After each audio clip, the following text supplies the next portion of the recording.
October 1988. SCP Foundation agent Cyril Novak and Diana Fisher had been dispatched to Austria's capital city, Vienna, to investigate a series of mysterious, unexplained disappearances. The Foundation was unsure if these events were connected or even anomalous in nature, but they had reason to believe that something was lurking beneath the dark streets of Vienna. A Foundation operative embedded in local law enforcement informed the organization that the authorities were panicking, with an emphasis on withholding information about these disappearances from the public and the media. Novak and Fisher conducted a survey of the city, observing the streets at night and keeping a watchful eye on those who they deemed at risk. It was the undesirables of society that were disappearing in droves. Unsupervised children, vagrants, the homeless, all those that were indisposed, vulnerable, and otherwise at risk of being forgotten by society were potential victims. According to several sources, these disappearances were taking place near access points to the city's subterranean infrastructure, sewer holes, access tunnels, storm drains. Anywhere that led to the underground was a potential risk site. After a few days of standard exploration and information gathering around Vienna, Novak and Fisher moved on to interviews with law enforcement and public officials. Using a variety of cover stories, they managed to pry out a deadly secret from the mouth of the police chief. Human remains had been recovered near the disappearance sites. The authorities opted to keep them a secret from the public, so as not to cause any panic of a crazed serial killer on the loose, or inspire fears of something even worse lurking in the city's underground. The agents seized the 3 cadavers and alerted the Foundation that their mission had been progressing as expected. The bodies were transported to Humanoid Containment Site 282 in Graz, Austria, where they were immediately examined by Dr. Felix Gartner, who performed an autopsy on the 3 corpses. If the Foundation was unsure about anomalous involvement before, they were certain of it now. The bodies were in shambles, mutilated beyond belief, and altered into an almost unrecognizable state. The mere stench of them caused personnel working with them to rush to the bathroom, and even those that could typically keep their lunch down had a difficult time examining them. Cadaver A, the cause of death was determined to be from exsanguination, or the extreme loss of blood. Cadaver B was missing some important fleshy components inside and out, some of which had been removed entirely. The cause of death was presumed to be traumatic cardiac arrest. The 3rd corpse, Cadaver C, was barely a body. Instead, it was a collection of bones and fluids. The cause of death, because of the opaque conditions the cadaver was found in, was unknown. These grisly deaths were only the start of the Foundation's containment of this anomaly, and are far from the worst this file has to offer. This is SCP Explained, and today we're going to be looking at SCP-3288, a collection of entities otherwise known as the Aristocrats. Dr. Gartner's analysis of the cadavers came to a single conclusion: a human could not do this. In fact, he compared the deceased's injuries and conditions with the bodies of victims of hyena attacks. All sustained injuries weren't the result of a blunt object, sharpened blade, or a firearm, but instead resulted from a combination of teeth, claws, and raw physical strength. The bodies had abnormally large bite marks, approximately 6 times the size of adult human teeth. Yet closer analysis revealed that the indentations did, in fact, coincide with human teeth. Whatever did this possessed more than 60 teeth, unevenly distributed over 6 distinct rows, and required jaws much larger than those of ordinary humans. There were unique patterns among these markings, suggesting that it wasn't a single entity that ravaged these corpses, but multiple. There was no doubt about it. These deaths were anomalous in nature. The Foundation issued a designation for the entities responsible, SCP-3288, and deployed Mobile Task Force Sigma-6, Hellsingers, a special unit trained to capture deadly anomalies in the field, to bring SCP-3288 into Foundation custody. The operatives were tasked with patrolling the Leopoldstadt district, the area where most of the disappearances had occurred. Secrecy, as usual, was a top priority, and members of the task force took extra care to conduct their operations away from the public eye. As the purpose of this mission was to contain the entities for further study, the operatives were also ordered to refrain from lethal force, and to target SCP-3288 with tracking darts to prevent them from escaping. The task force divided up their assignments. 12 operatives would patrol the district and search for any suspicious activity, while 10 others would remain watch in positions with unrestricted views of sewer holes and other underground access areas. For the first few hours, things were quiet, but then 2 operatives stationed near the Danube Canal made a report to the rest of the team. Someone near the canal was screaming, not loudly, but in a muffled, faint way. The operatives took initiatives and ran off to investigate the matter themselves, requesting backup at the same time. Reinforcements arrived less than 3 minutes later, but their teammates could not be found. Moments later, their bodies were discovered by another operative, mangled beyond belief. Both operatives were killed, and alongside them was a half-consumed corpse of a local civilian as well. One operative's body was recovered from the canal, while the other was found after following a trail of blood and fluids into an alleyway. But despite the loss of life, the mission was still deemed a success. Before being mauled by the SCP-3288 instance, the task force operative managed to shoot the entity with a tracking bullet, a piece of technology utilizing satellite location, which allowed the rest of the team to follow the entity into the sewers. The tracking was working perfectly, and the entity was shown to be fleeing into Vienna's sewer system, until the signal faded somewhere near the Hofburg, a palace constructed centuries ago that was once host to the Habsburg dynasty, and presently serves as the seat of power for the President of Austria. The team was confused, as the fading nature of the signal suggested that the tracking bullet had been brought into a location far deeper than the Viennese sewers were believed to accommodate. The mission moved onward, into the depths of the sewers, in pursuit of SCP-3288. The following day, the task force had assembled a strategy for mapping and exploring the Viennese sewer system. Constructed in the mid-19th century, these sewers were part of a larger network of subterranean tunnels that include catacombs, abandoned wine cellars, and underground rivers. Without proper planning and clear communication, death could be a very real possibility, and not even one caused by SCP-3288.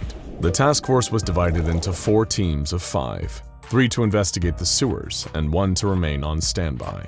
By triangulating the location of the tracked instance, the Foundation was able to pinpoint the general area they would need to explore. By blocking off certain exits and surface access points, they hoped to minimize the possibility of the entity's escape or exposure to the public. While the primary objective remained containing an SCP-3288 instance for scientific research, lethal force was authorized to be used in case of emergencies. The Foundation valued the lives of its trained soldiers and put them above nearly anything. Still, the authorization of lethal force spelled impending doom for many experienced veterans of the task force. They knew all too well about what kind of entity they were up against when the Foundation opted to skip the containment step and prioritize getting out alive.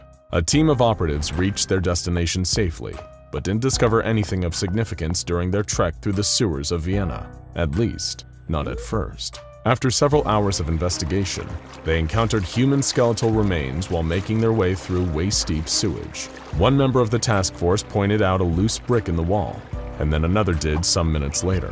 Inspection of the area found a number of loose-fitting bricks that were able to be removed with ease, as if they were put there to hide something. When the entryway was fully unearthed, it revealed a previously unseen chamber, whose walls were engraved with the House of Habsburg's coat of arms. Operatives inside of the chamber immediately knew what they were looking at, a family crypt of royal bloodline, never uncovered before. The forgotten atmosphere made them feel like they were discovering a secret that they were never supposed to know. 24 sarcophagi were found within the chamber, and historical records of the sewers and surrounding area mention nothing about a crypt beneath the palace. Multiple statues were recovered from the chamber as well, depicting veiled women with hushed expressions, holding a finger to their lips, almost as if to say that this place was a royal secret and trespassing had grave consequences. Get it? Grave consequences? No? Okay, moving on. Thought I would be funny today. The tombs themselves were intricate, decorated with ornate jewelry and various expensive embellishments, but did not include placards, markings, or any indication as to who was entombed within. When the operatives opened the sarcophagi, they were disgusted. The skeletal remains of over 300 bodies, all displaying severe and likely fatal birth deformities. The team was at a loss. What was the meaning of this room? The entrance had been destroyed some time ago, with stairs shattered and buried among the stone. Near the other side of the row of tombs was a vault door, coated in bronze and bearing the coat of arms of the Habsburgs. A seal written in Latin was engraved beneath the coat. Translated, it read, "For purity of blood." The task force tried to pry the door open, but it wouldn't budge. Opening it would require special equipment, and after what they had witnessed inside the sarcophagus, some members of the team were even hesitant to continue trying. The team was ordered by the supervising team to hold their location and await the arrival of another team that would open the door. Foundation agents on the surface organized a temporary evacuation of the Hofburg building. The team waited for backup throughout the night. They made attempts to open the vault, but to no avail. Once the surface had been properly evacuated and an infiltration team arrived inside the chamber to assist with the vault door, the gate was able to be opened using oxygen fuel cutting torches over a period of 2 hours. Once opened, the team was met with an ominous descending staircase, leading to an unknown dark location underneath the palace. An 8-man squad, heavily armed and equipped with recording devices, ventured down the staircase. Radio transmissions from the squad grew increasingly faint over time. When they reached the estimated 65-meter mark underground, their communications arrays were barely audible. At the bottom of the stairwell was an ornate foyer. Instead of decaying gray stone walls and oceans of sewage, there were marble floors, with felted carpets and white painted walls and ceilings. This chamber was found to be architecturally identical to a certain wing of the Hofburg Palace. Furthermore, the chamber was clearly built in the 18th century, as many aesthetic choices popular during that era were clearly present. Much like the crypt, there were sculptures and statues, but this time there were also columns, paintings, and tattered tapestries. Some of the operatives admiring the beauty of the room overlooked that on every piece of art, any and all depictions of the human form were defaced and altered. The air was rancid, with operatives describing the odor as similar to rotten meat and stale sweat. The floor and walls were discolored with what appeared to be dried old blood. Regardless, they moved forward. In between the space equivalent of the Hofburg Imperial Library was a laboratory, not found in the palace above. An operative collected numerous documents relating to alchemy, biology, and the occult, as well as a journal of transactions, contracts, and private writings. These documents were delivered to above personnel and were later translated by Foundation personnel. All along the chamber were human remains, decomposing and strewn around the palace. Suddenly, a bell tolled, and the music of a pipe organ began playing discordantly for over 3 minutes. Operatives hid themselves and deactivated their flashlights, some hiding behind the curtains of a large opera hall, and others behind large instruments. They heard footsteps in the distance. Minutes later, a group of figures emerged into the palace hall. These entities the Foundation had classified as SCP-3288 were now fully visible. Their outfits were typical of the 18th century, containing deep shades of red that contrasted with their stark white skin, porcelain masquerade masks, and powdered wigs. Their bodies were monstrous, with arms dragging across the floor, uneven faces, long fingers, some possessing more than 10 of, and hunched backs. A pair of smaller instances entered behind the horde of others, and one blew a rusted trumpet, while the other held a banner depicting the Habsburg crest. The trumpeter began speaking, but its words were unintelligible and raw, guttural moans. They ran out of the way, their stunted legs causing them to trip across the floor. There were now over several hundred SCP-3288 instances inside the ballroom. Multiple operatives activated silent distress calls, requesting backup to deal with the massive entities they would have to contain. These instances bowed their heads, and another mass of footsteps were heard as a group of SCP-3288 instances carried a morbidly obese instance atop a throne. It wore a cape, a red veil in place of a mask, and a crown too small for its head. It was evident that this was their leader. A large cauldron was placed before the king.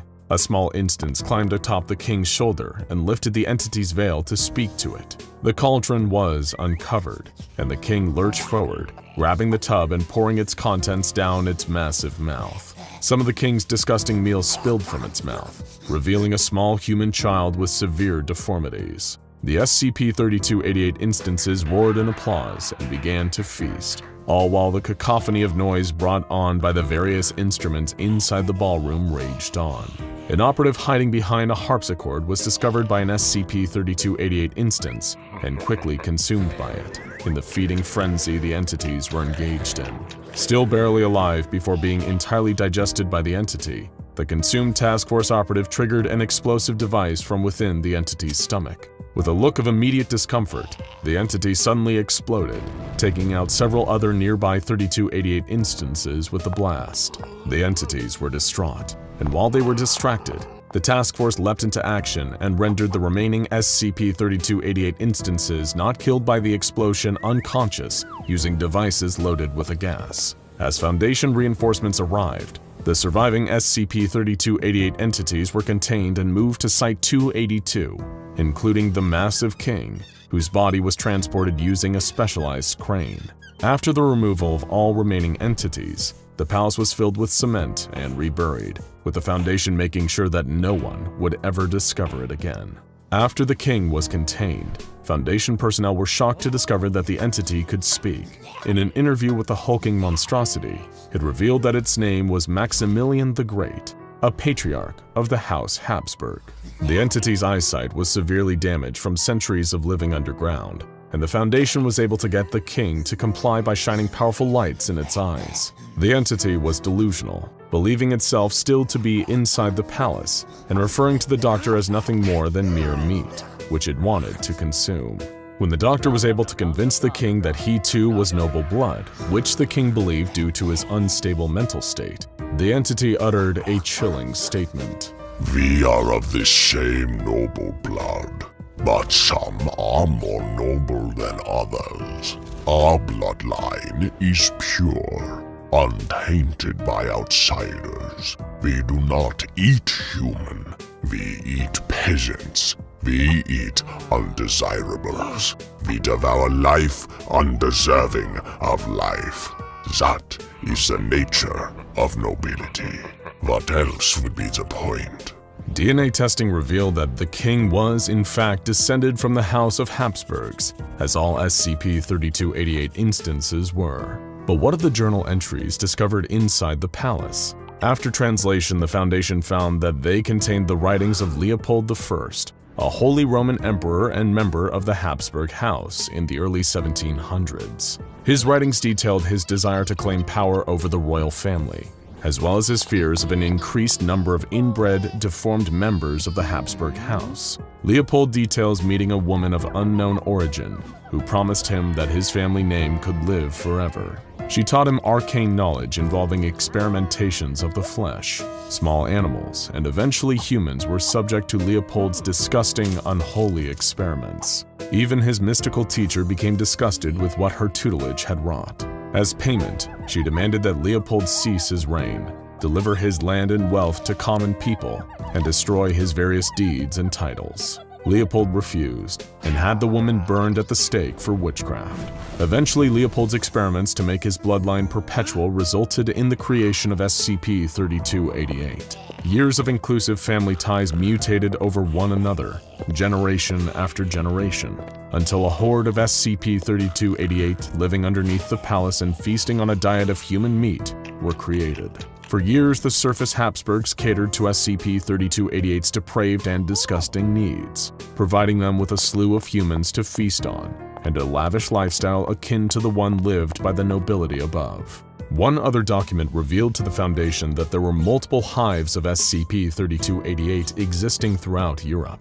Most were discovered and neutralized, but the original writing was heavily damaged by mold, meaning that there were some locations the Foundation was unable to uncover. Colonies of SCP-3288 instances buried underground, snatching humans without any care, mutating their own deformities, and living horribly, unable to be stopped. A captured SCP-3288 instance in Germany revealed that there was another entity, similar to the king in authority, by the name of the Empress. It had this to say to the Foundation upon being contained. "The meek will beget the strong. The doomed will beget the chosen. Don't you see? The greedy will devour the charitable, and the merciless will ravage the peaceful. We will make the world as perfect as us. We will all be aristocrats in the end, and our dynasty will never die."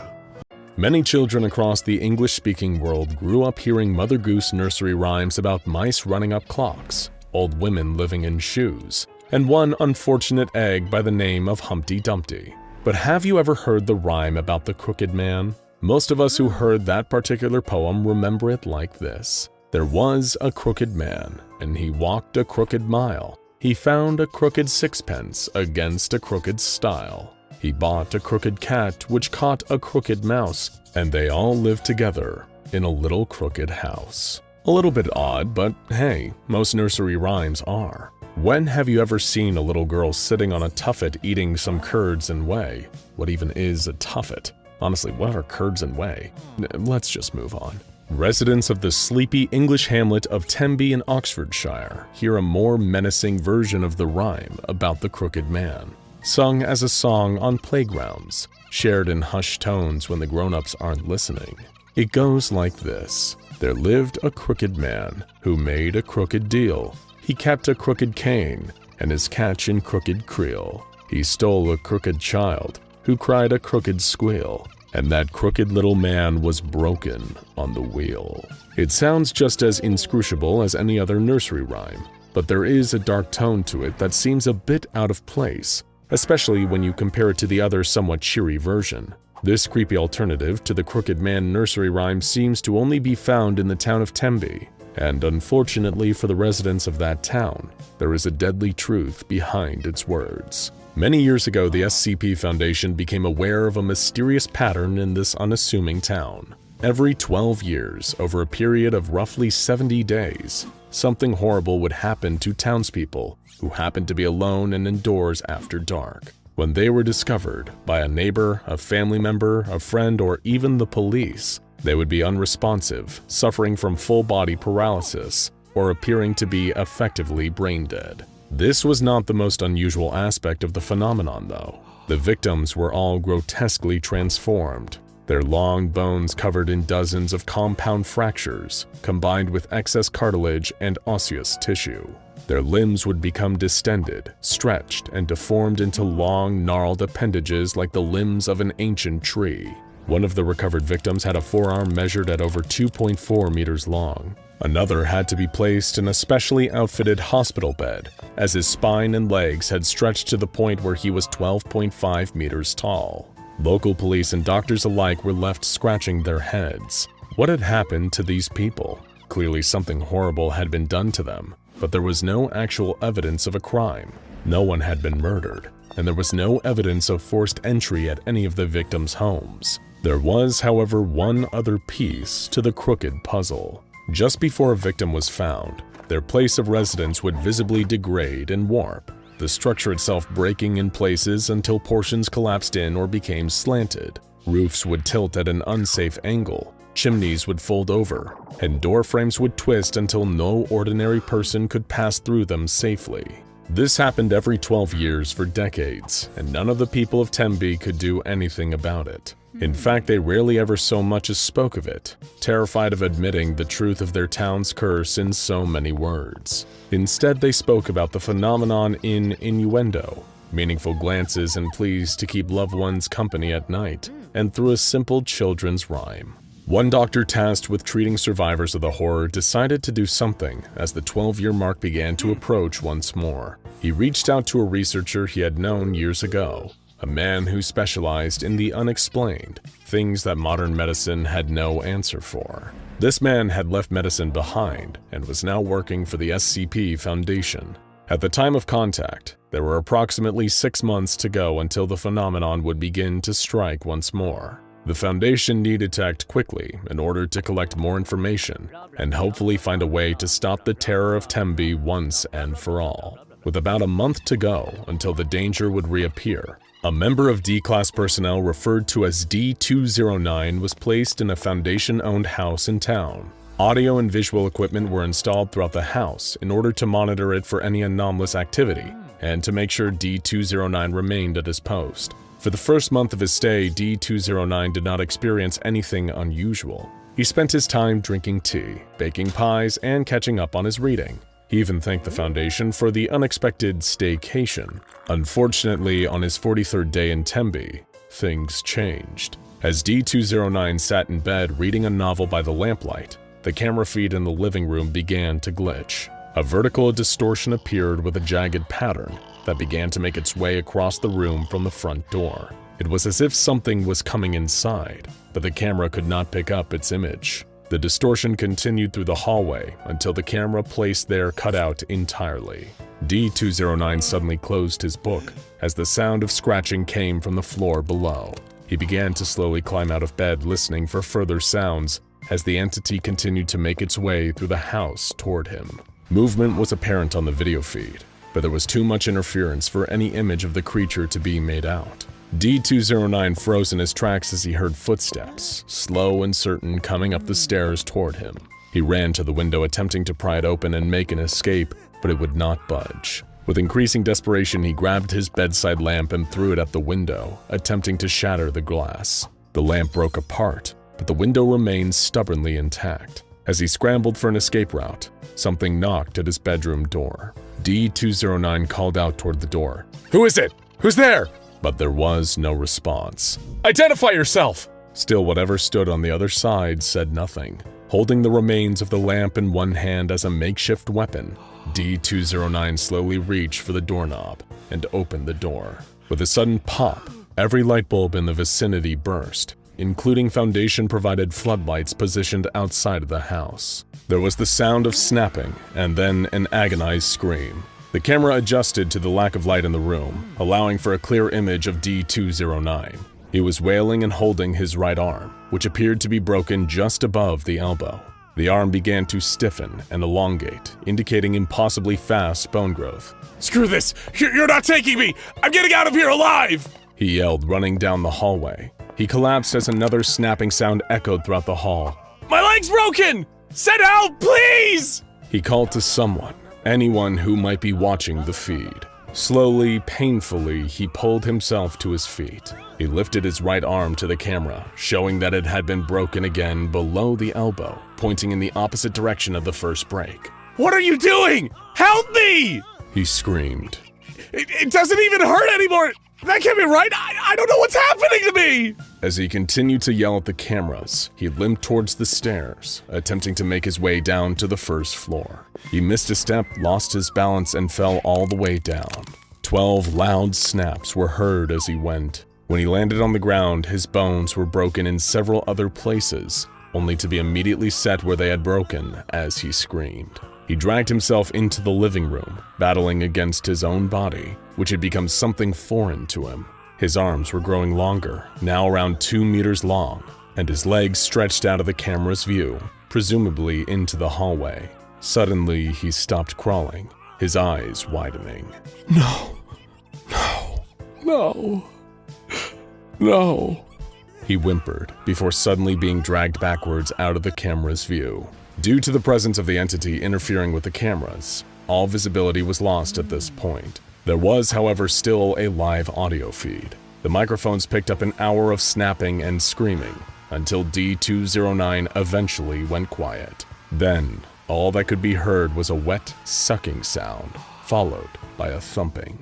Meanwhile, at the hospital, 27 other victims of the entity were lying in hospital beds. As D209 met his unfortunate fate, all of the hospitalized victims began to experience seizures at the same time and seized for several minutes. 5 patients were killed and 2 researchers were injured in the chaos. After the incident at the hospital, reports of a seismic event at the edge of town began to circulate. Because there had been no actual earthquake in the area, the research team realized that this disturbance had to be somehow related to the phenomenon. They planned to investigate in order to learn more about the entity behind it all, which they had now officially designated SCP-783, the Crooked Man. A team of personnel were sent to investigate the site of the seismic event, only to find a group of Tembe townsfolk clustered around the area in a field at the south of town. The crowd refused to let the researchers through and would not budge until one researcher, Agent Collins, pulled out her firearm and fired a shot into the air.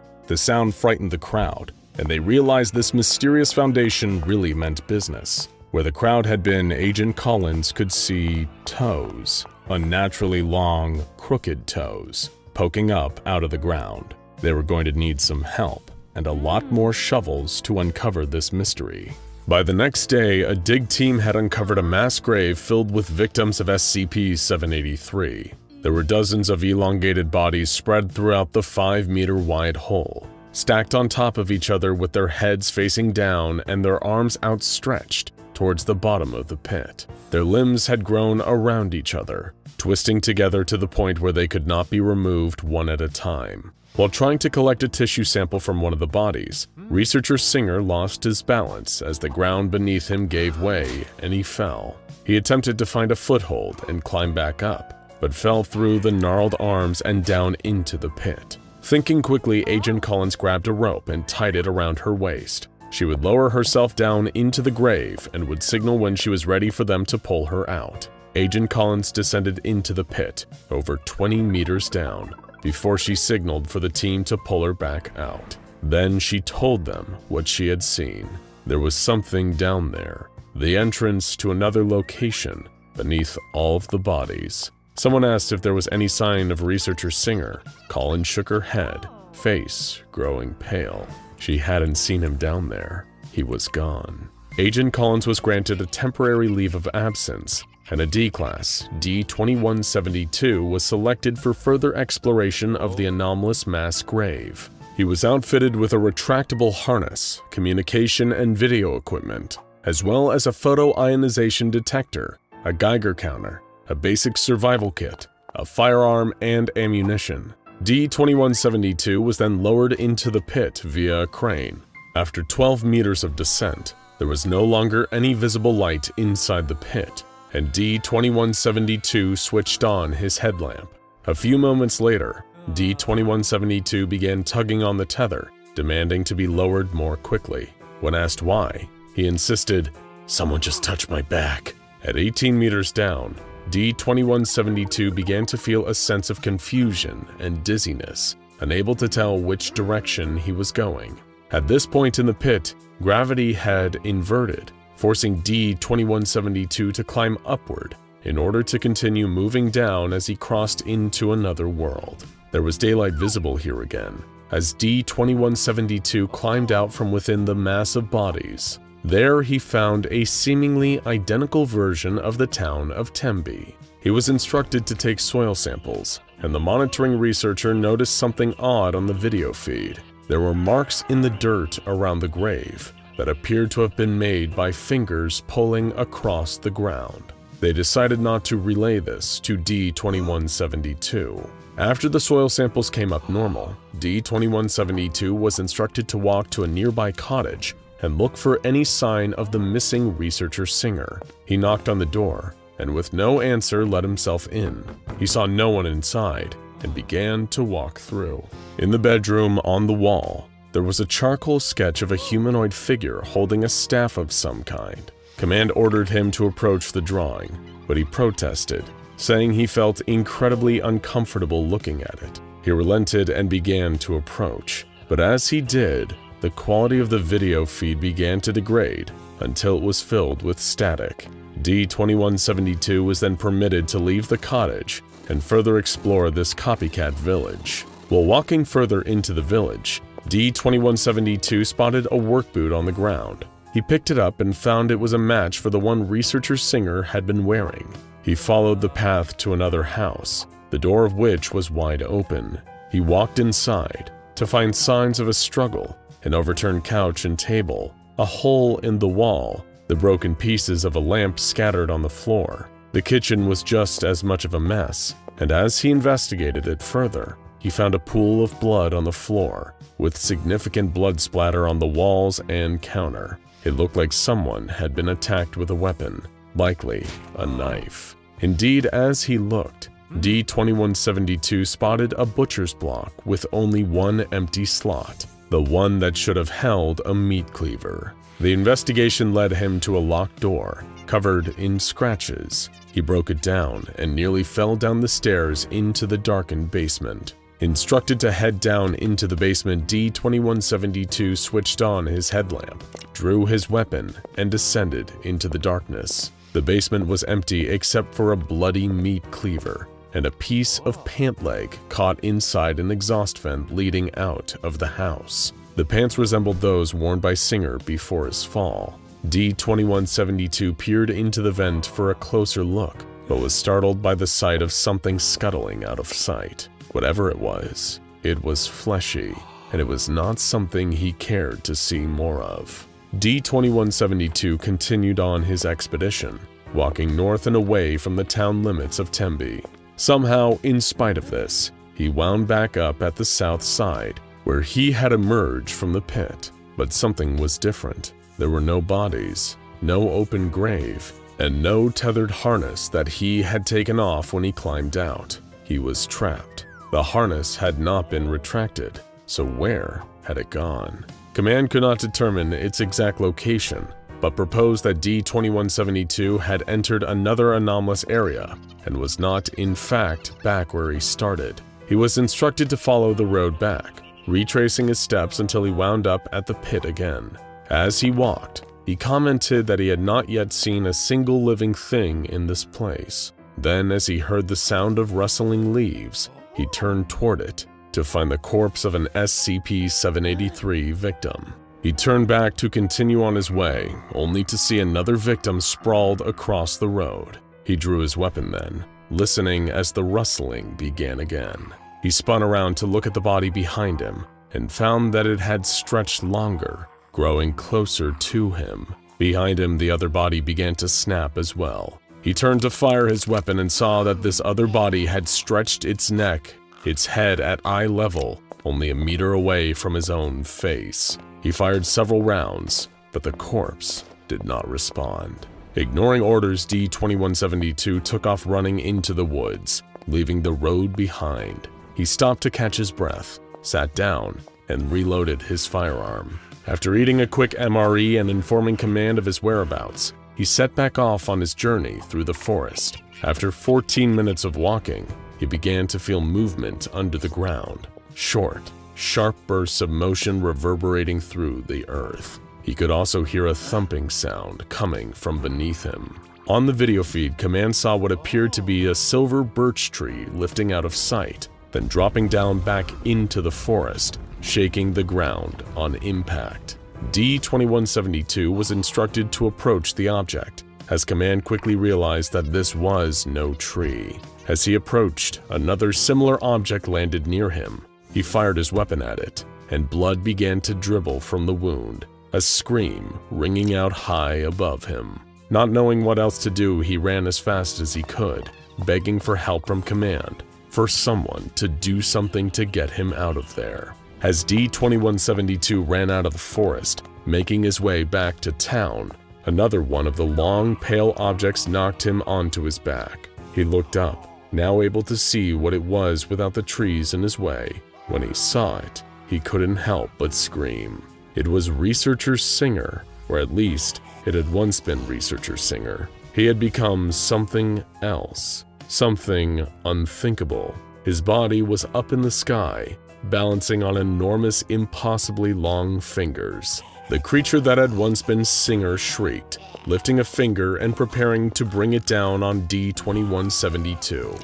He fired several shots, but none hit, so again he turned and ran.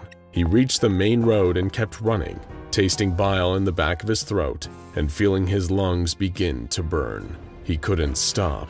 If he stopped, the creature would grab him in those awful fingers, and he didn't want to think about what would happen next. Then he saw it, the pit, the bodies, his way out. He sprinted toward the pit, almost there, when a screech rang out and a massive finger knocked him aside. The video feed was lost, with only the sound of D-2172 screaming and running away.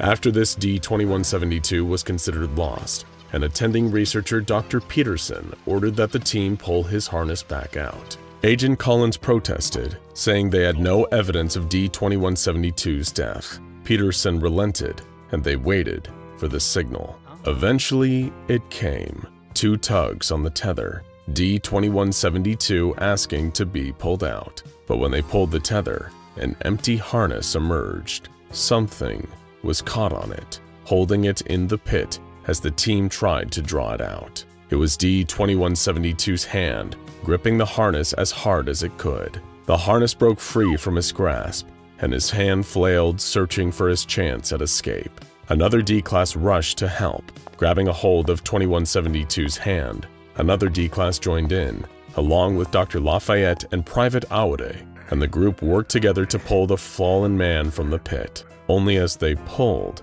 they realized that only his arm had come out, and it was continuing to come. More and more and more of his arm, stretching out to 3 meters in length, bending and snapping at gruesome angles. They were too late after all. He was already gone. Despondent, the group released him, and he sank back down into the pit with the rest. There is currently no way for the Foundation to remove the crooked man from Tembe for containment. Instead, they must maintain a strong presence in the town, monitoring the community via a temporary Site 5. This area includes 2 houses and a building near the local hospital. Their Foundation officers will track any signs of SCP-783 activity, as well as continue to research the entity's nature and any potential weaknesses it may have. In the event that SCP-783 becomes active, all of its victims must be removed from the site of the attack. Their bodies must be incinerated, and they will be added to the case file. For now, there is not much anyone can do but wait and see, because the cycle isn't broken yet. It's only a matter of time. The crooked man is coming back to do his crooked deeds. Be thankful the Foundation knows what everybody needs. If you want to stay yourself, protect your muscle, flesh, and bone, then you'd better heed this warning. Don't stay home at night alone. In an old house, an old woman gathers her knitting supplies.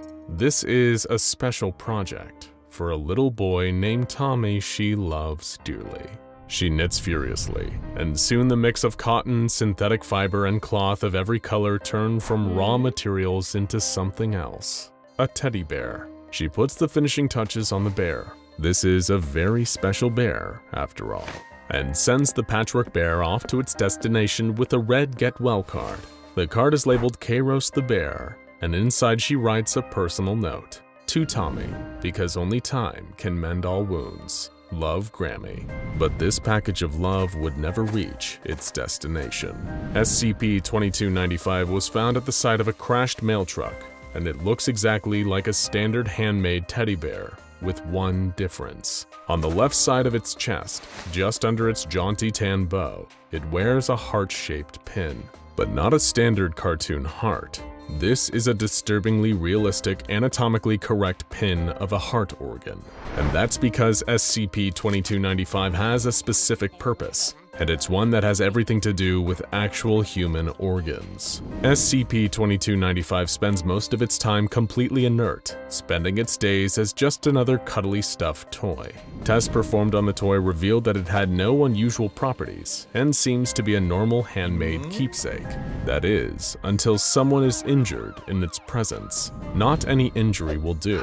A paper cut or even a broken arm, for example, won't do much to activate its anomalous properties. But if it detects a critical injury to a human organ nearby, it will trigger a secret power, one that the Foundation is still trying to figure out how it works. Because SCP-2295 is a miracle worker. When it senses the presence of someone with a serious injury to an organ and is within 2 meters of them, SCP-2295 springs into action. Suddenly, from unknown sources, the bear will produce objects including scissors, white thread, and sewing needles or a crocheting hook from its mouth. If there are any crafting supplies on hand, it will incorporate those as well. And then it gets to work. Despite only having hands made of fabric and stuffing with no fingers, the anomalous bear is still able to craft what will end up being a patchwork recreation of the damaged human's organ. Cute, if a little creepy, but that's just the beginning. The injured person mysteriously falls unconscious, and the patchwork organ, which the Foundation has designated as SCP-2295-1 instance, will disappear. The SCP-2295-1 instance will then physically replace the damaged organ inside the person's body.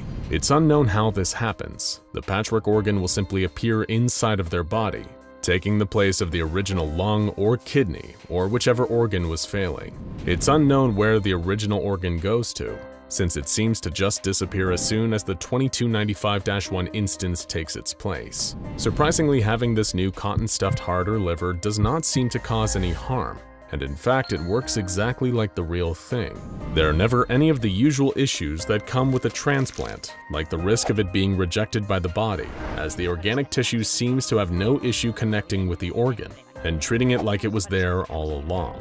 In all instances of SCP-2295 performing this adorable but rudimentary surgery, the subjects have made a full and complete recovery. SCP-2295 might sound like a miracle worker, but that isn't to say that its abilities aren't without their own set of complications. When faced with two injured subjects, SCP-2295 seems to always gravitate towards fixing the younger subject up first, maybe owing to its creation by a grandmother who wanted to heal whatever was ailing her grandson. No one knows who Tommy was or exactly what disease or injury he was recovering from, but his grandmother clearly felt it was serious enough to create this special bear for him. While SCP-2295 will heal anyone, it seems to be primarily a guardian for the young, and it takes its duties very seriously, even to the point of self-sacrifice. While SCP-2295 is able to pull some of its supplies out of thin air, it still always needs some raw materials to craft the new organ, including fabric and stuffing. And if there are none available, SCP-2295 will obtain them the hard way. The Patchwork Bear will sacrifice its own body, tearing itself open and removing any fabric or stuffing it needs without any concern for its own well-being. In order to craft a new organ for its patient, it slowly regenerates its own stuffing, at the rate of around a gram of stuffing per day, but it needs to harvest fabric to repair its outer layer, which the Foundation happily makes available to it, offering it a variety of patterns and types. It's no surprise that a teddy bear capable of healing mortal wounds would be of great interest to the SCP Foundation, and as soon as it was recovered from the crashed mail truck, they immediately began tests to find out more about it. Could it heal literally any organ? Were there any limits to its abilities? There was only one way to find out, and the Foundation had the perfect test subjects. D-Class personnel, whose interactions with non-cuddly teddy bear SCPs frequently left them with critical external and internal injuries. The first test subject brought in, D-2353, a 38-year-old man who was in poor health not due to his work as a D-Class personnel, but from his years and years of heavy smoking. His lungs were seriously damaged, which gave him trouble breathing and made any serious physical exertion extremely difficult. He wasn't critically injured or in danger of dying immediately, but that didn't matter to SCP-2295.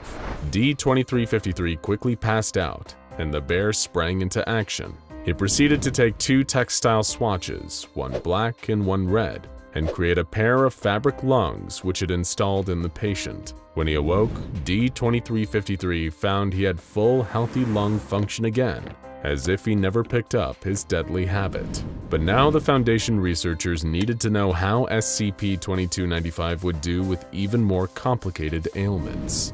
D-3542 was 50 years old and his heart was not in good shape.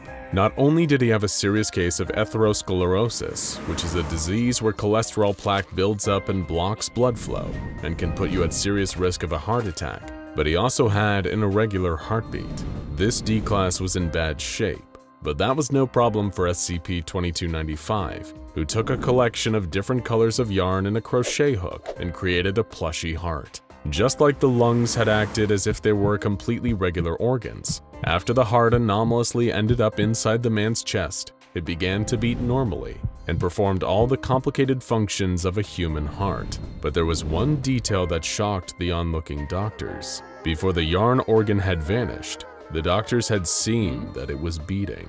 So is there any organ that SCP-2295 can't replace? That was about to be tested when D-7894 was brought in. A 24-year-old woman, she had suffered serious burns all over her torso, left abdomen, and right leg. She was brought in and sedated to numb the agonizing pain, and researchers were worried that they had come up against the limit of SCP-2295's abilities, since the skin is the largest organ after all. But SCP-2295 wasn't fazed at all. The bear immediately started sewing segments of patchwork fabric and layering them onto the damaged skin, replacing the dermis and epidermis layer by layer. Unlike the other cases, these replacement organs are visible, and D7894 now has patchwork skin, just like her talented surgeon. And amazingly, the fabric has the same sense of touch that her regular skin did. The final test of SCP-2295's abilities came with D2723, who was only 18 years old. This last-minute D-Class test was performed because he was showing signs of severe cerebral hemorrhage, the kind that would cause brain damage in only minutes, and would be followed soon after by complete brain death. SCP-2295 sprung to life, but as soon as it examined the test subject, it became distressed. It started frantically grasping at random material around it, as if it didn't know what to do with them.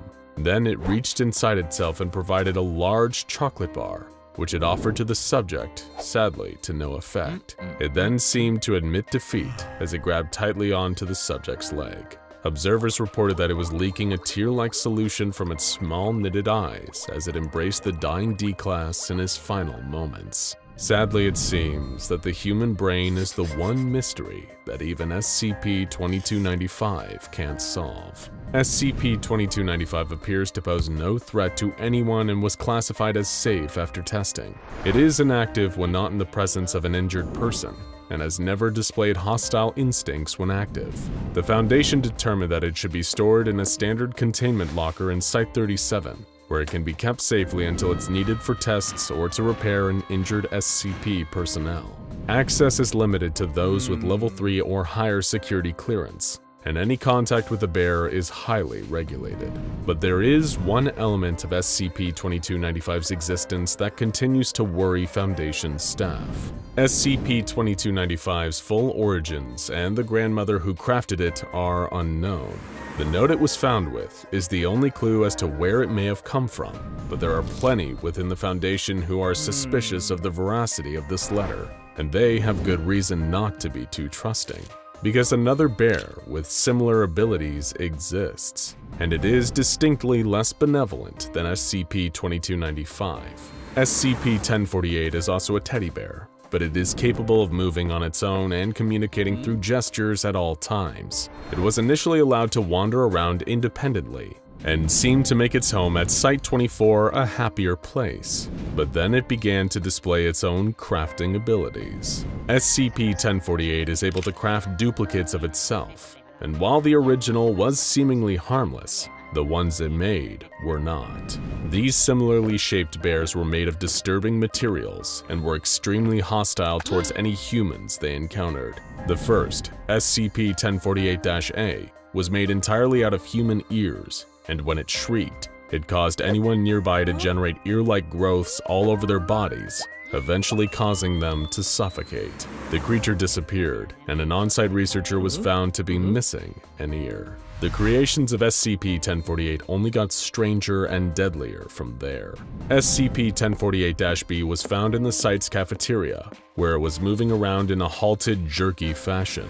It then started bursting at the seams and revealed what appeared to be a human fetus inside. When the creature screamed, it sounded like a much louder version of a human infant, and its crows caused massive internal damage to anyone around it. SCP-1048-B was killed in the ensuing conflict with Foundation agents, ending its threat. But SCP-1048 was learning deadlier techniques. When SCP-1048-C was discovered, it looked to be a teddy bear made entirely out of rusty scrap metal. When it was spotted by Dr. Carver and targeted by Foundation personnel, the creature turned violent and proved to have incredible strength, jumping through the agents who were trying to neutralize it, tearing through their bodies like tissue paper. Attempts to damage it were unsuccessful, and both it and the bear made out of ears are still on the loose along with the original SCP-1048. Capturing it is major priority for the Foundation, because no one wants to see what it will create next. Is there a connection between these two very different teddy bears? No one has been able to answer this question.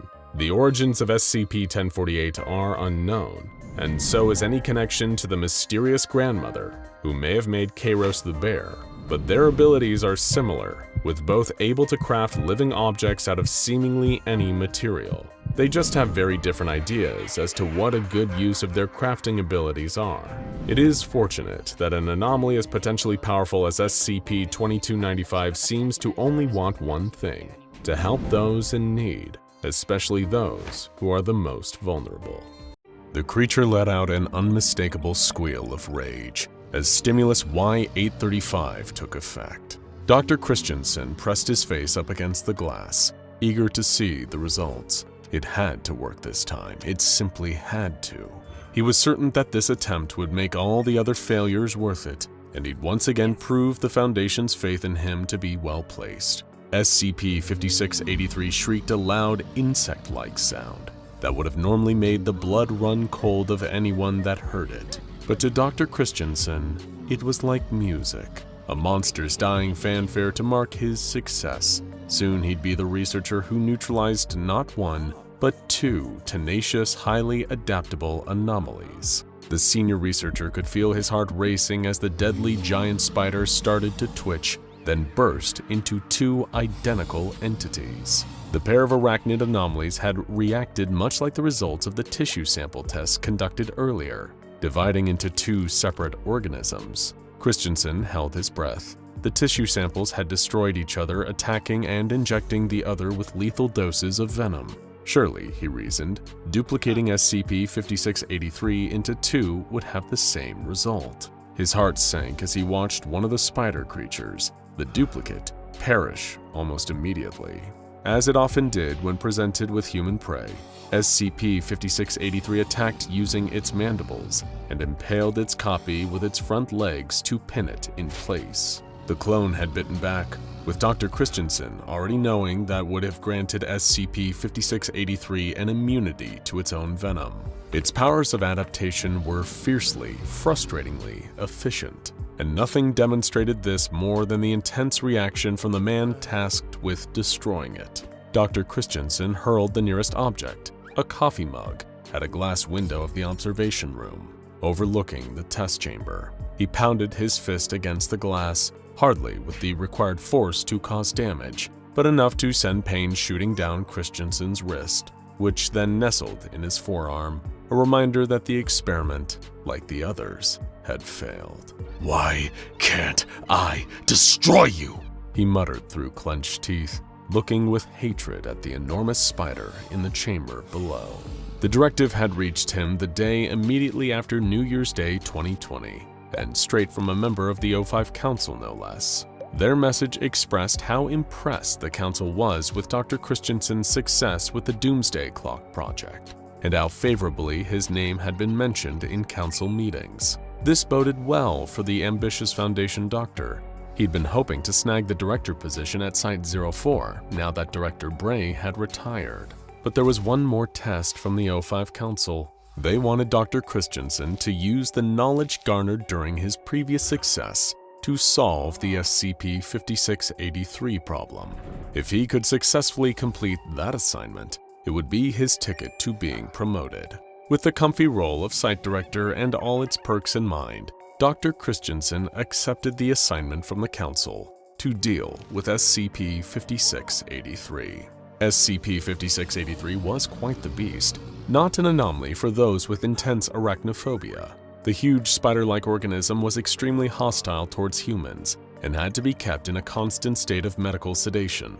Otherwise, it would relentlessly attempt to breach containment and slaughter any and all personnel in its path. What had made SCP-5683 such a problem for the Foundation was the creature's ability to rapidly regenerate damage, as well as modify its own body in reaction to threats. Much like a certain particularly hard-to-destroy reptile, the spider-like entity could adapt itself to become more resistant to any danger posed to it. And of course, this meant that the Foundation needed this dangerous creature eradicated. The frequent containment breaches and sheer number of casualties caused by the arachnid anomaly were significant enough to cause an increasing drain on the SCP Foundation's resources. So, with a termination order coming from the very top, the O5 Council themselves, Dr. Christensen was tasked with overseeing the neutralization of SCP-5683. During an initial deliberation, Dr. Christensen met with researcher Miles and Hall, junior researcher Silva, and security chief Ade to discuss earlier attempts to terminate SCP-5683. The new head of the termination project was perturbed to learn that the research team had little in the way of useful information to offer, beyond what the Foundation already knew about the creature. But Christensen decided some basic stress testing would at least be a start. After a successful tissue sample test, wherein some of SCP-5683's genetic material was incinerated, Dr. Christensen tried to simply destroy the spider with fire. An understandable response, to say the least. However, exposing SCP-5683 to temperatures of 850 degrees Celsius for just 30 seconds didn't quite yield the easy victory he had hoped for. The arachnid thrashed about and screeched in reaction to the heat, only to rapidly develop a form of armor plating covering its entire body.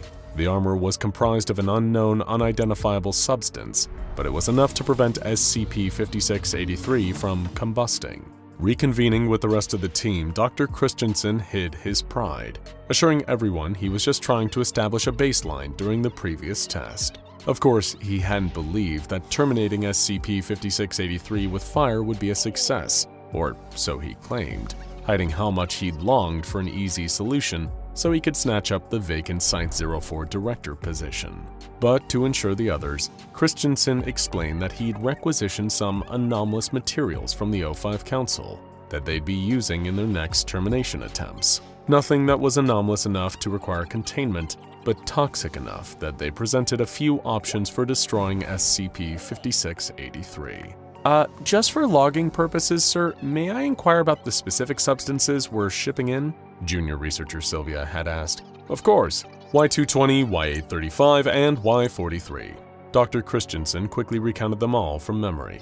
I'm told they should be arriving within the week. I expect each would be enough to do the job, but it's best to hedge our bets. This spider doesn't compare to the lizard, I'll tell you that. Junior researcher Silva seemed to take an interest in what Dr. Christensen had just alluded to, his previous work with the lizard. He probed further about it, and Christensen gave a solemn response. The aspiring Foundation doctor recalled an incident from a few years earlier during his experimentation with SCP-682. Some of the methods Dr. Christensen had opted to employ in an attempt to destroy the hard-to-destroy reptile had led to a severe containment breach. When describing it, he used the word unpleasant, perhaps out of guilt at how many personnel had lost their lives due to his actions. Brushing the topic aside, he assured the team to get on with testing the new anomalous stimuli on SCP-5683. Stimulus Y220 initially showed some promise.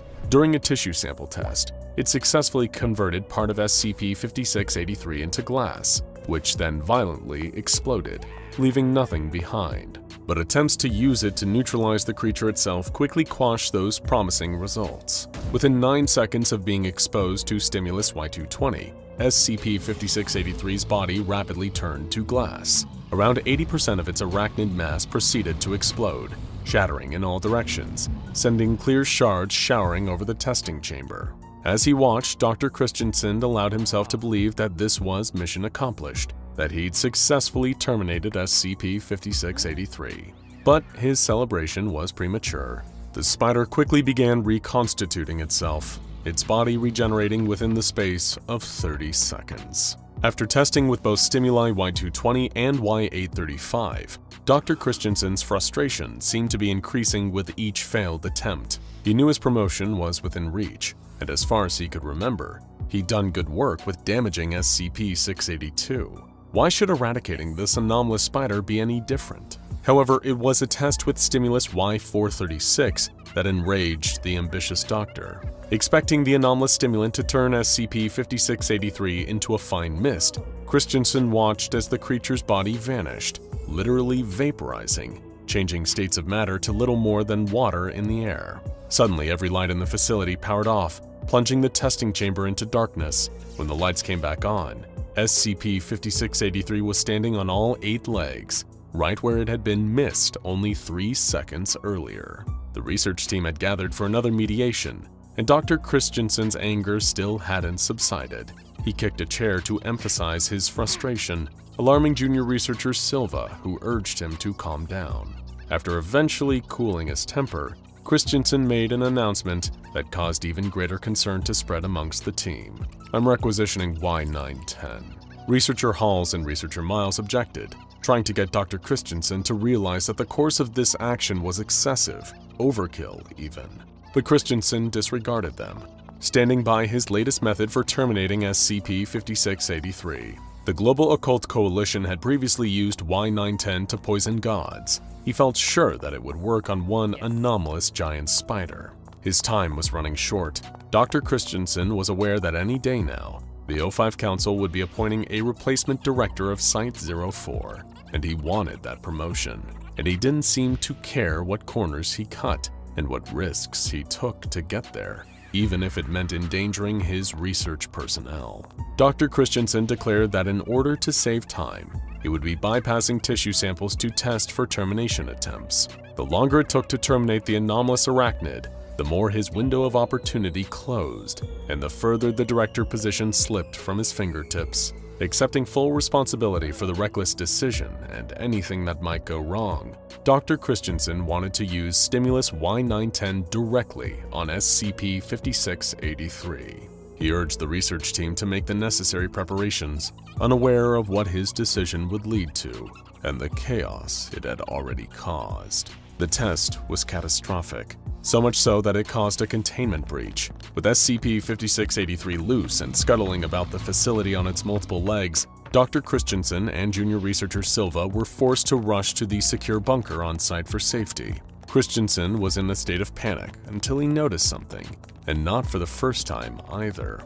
He'd been detecting a foul smell whenever he'd conducted the meetings to discuss termination options, but the other members of the research team had quickly explained it was nothing more than repeated accidents in the cafeteria. But here was the stench again, worse than ever. Yet Junior Researcher Silva brushed it off again, stating that SCP-5683 must have gotten into the facility's reactor. The junior researcher quickly became inconsolable, stating that the whole situation was his fault. Dr. Christensen interjected, demanding to know how it was and what Silva had done to cause this situation. He replied that it was his duty to oppose ill-advised actions, and when Christensen had declared his intention to use Y910, the junior researcher hadn't opposed him.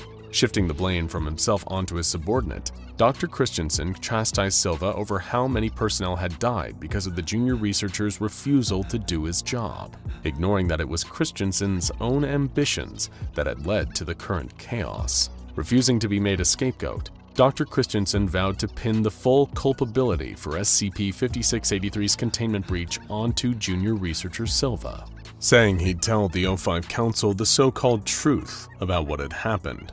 But Silva pointed out that there wasn't much of a likelihood that the bunker would survive the reactor overloading. He urged the ambitious Foundation doctor to admit some responsibility of his own for what had happened, but Christensen refused. Suddenly, there came a thunderous banging at the bunker door. A debilitating pang of fear struck Dr. Christensen, causing him to scream and retreat from the entrance, yelling "No" and "Please," as if he was pleading with the universe itself to spare him from the spider. Junior Researcher Silva walked over to the bunker door just as strong arachnid legs tore the heavy steel bulkhead off its hinges like it was made of little more than wet paper. There was SCP-5683, the enormous spider skittering into the bunker, screeching all the while. Silva had put himself between SCP-5683 and the ambitious Foundation doctor, whose hunger for a promotion had led to all this carnage. The junior researcher announced his noble intention to sacrifice himself, occupying the creature while urging Christensen to run. The doctor shoved Silva towards the spider and prepared to run, then all of a sudden, SCP-5683 vanished. Junior Researcher Silva told Dr. Christensen he was disappointed, before Researcher Miles, Researcher Hall, and Security Chief Ade all entered the bunker through the torn open hole where the door had been. Christensen questioned where SCP-5683 had gone, to which Silva explained there was little reason to keep a dummy around once it had served its purpose as a substitute. "You mentioned you worked with the lizards, sir," the junior researcher recounted, "that there was a containment breach. If you don't terribly mind me asking, how did you escape that situation? It seemed quite lethal, didn't it?" Afraid and confused, Dr. Christensen asked where he was. Hall and Miles urged him not to ask questions he already knew the answer to. Silva explained who they all were, a jury, specifically Dr. Christensen's jury, and according to them, the ambitious doctor had disgraced himself again. Christensen had been there for a long time, a considerably long time, reliving the same events over and over again, with SCP-5683 acting as a substitute for SCP-682. It was the same situation, he'd made the same decisions, the same mistakes, and it had cost lives. Now Dr. Christensen was trapped in an endless loop, penance for the casualties that had occurred at his hands, all in the pursuit of his own selfish personal gain. He asked the jury how long he'd be stuck there, a question Silva responded to with, "Until you take responsibility, sir."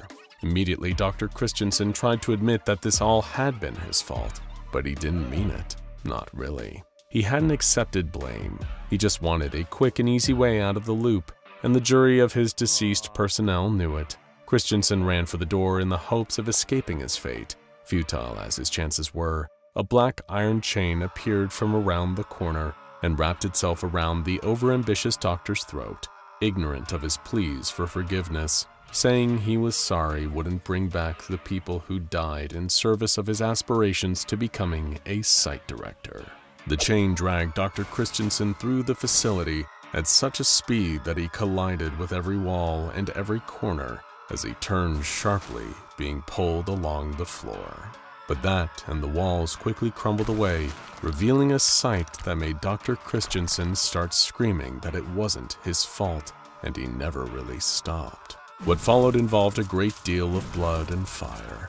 Once it was over, it left behind the same awful stench the doctor had smelt before, and he'd soon be smelling it again too, as the cycle repeated itself. The directive had come straight from a member of the O5 Council.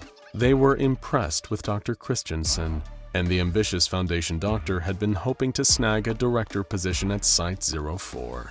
But there was one final test for Dr. Christensen to solve the SCP-5683 problem. There's been a strange phenomenon sweeping central Germany. While the true extent of its influence is still unknown, it seems to have been going on for quite some time now, usually in irregular intervals. If you were to head down to any of the towns within the affected region for a visit, the chances of you noticing anything out of the ordinary would still be rather low. But then again, if you're in the wrong place at the wrong time, it's entirely possible you could witness an occurrence of SCP-3023, every arachnophobe's worst nightmare.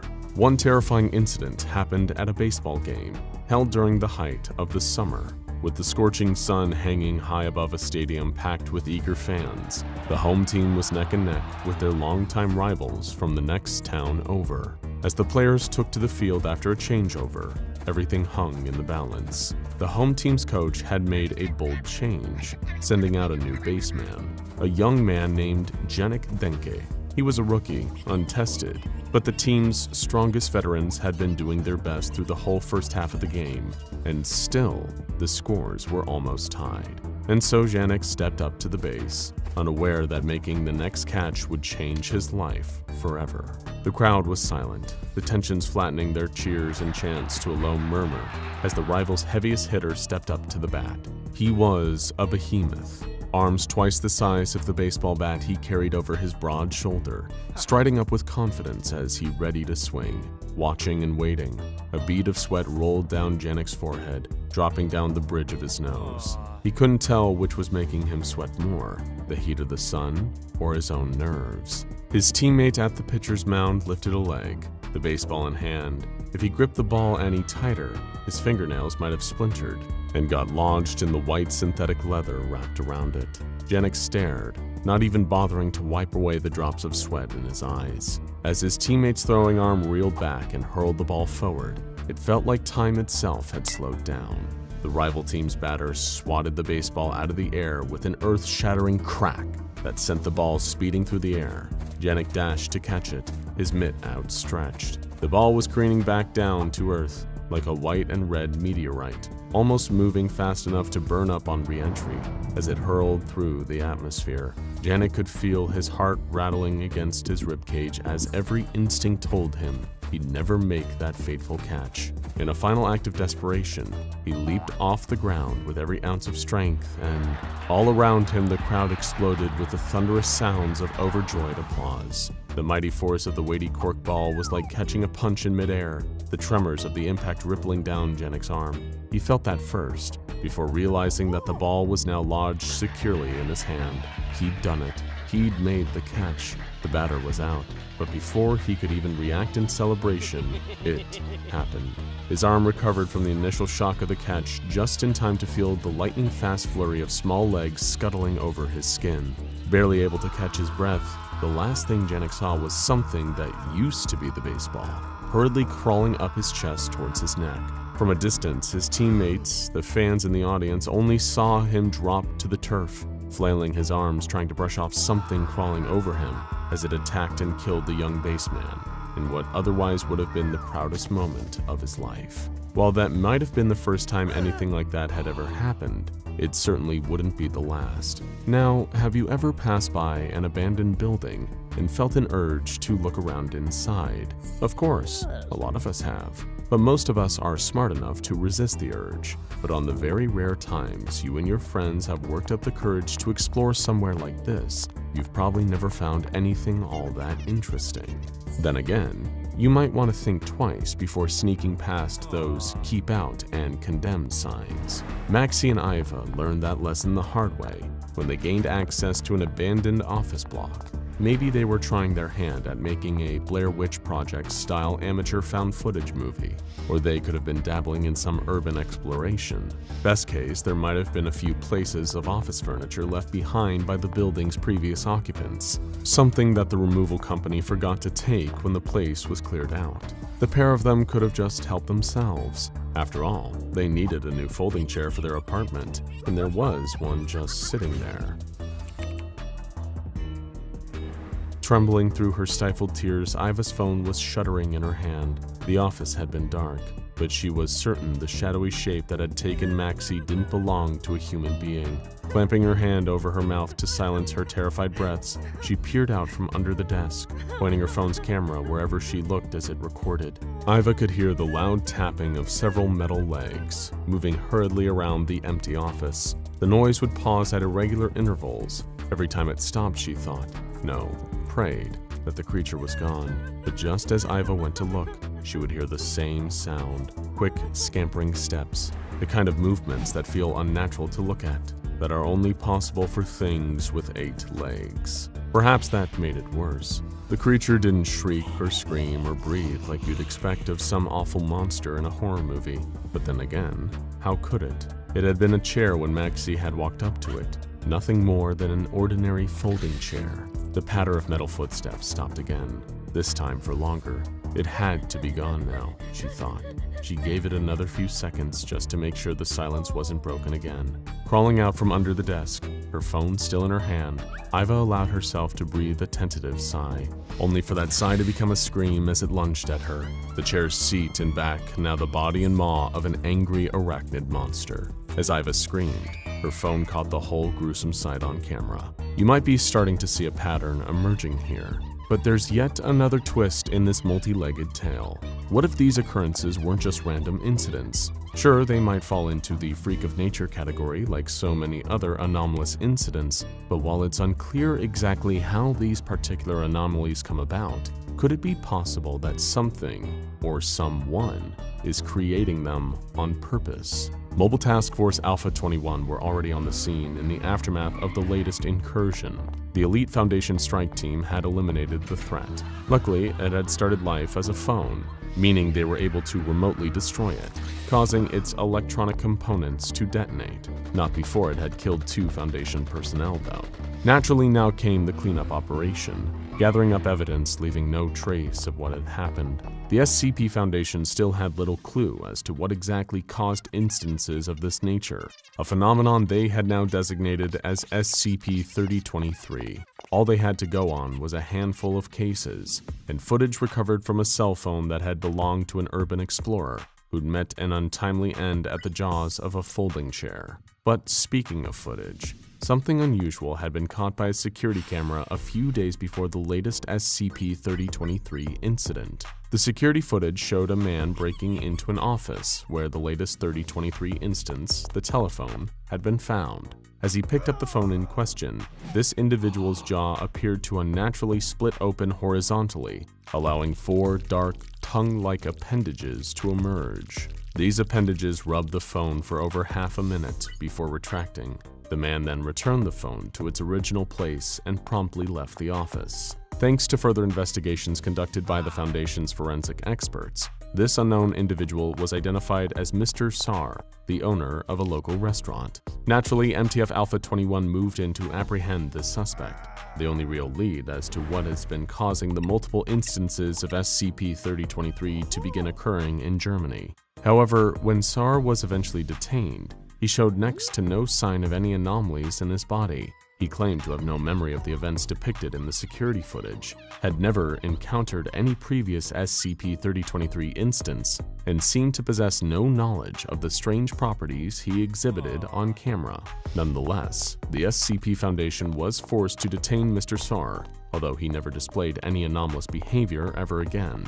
Now, you might be forgiven for thinking that, with Sar held in Foundation custody, everyone could breathe a sigh of relief. But sadly, for any arachnophobes watching at home, new instances of SCP-3023 kept cropping up, in even stranger and more horrific fashion than ever before. Imagine you had a headache, and we're talking about a real killer here. One of those power drill to the frontal lobe migraines. Maybe you'd spend too much time glued to a computer screen at work, and all that blue light from your monitor scrambled your gray matter. Or perhaps last night was a pretty wild one, and after a few too many drinks, you were left feeling hungover the next morning.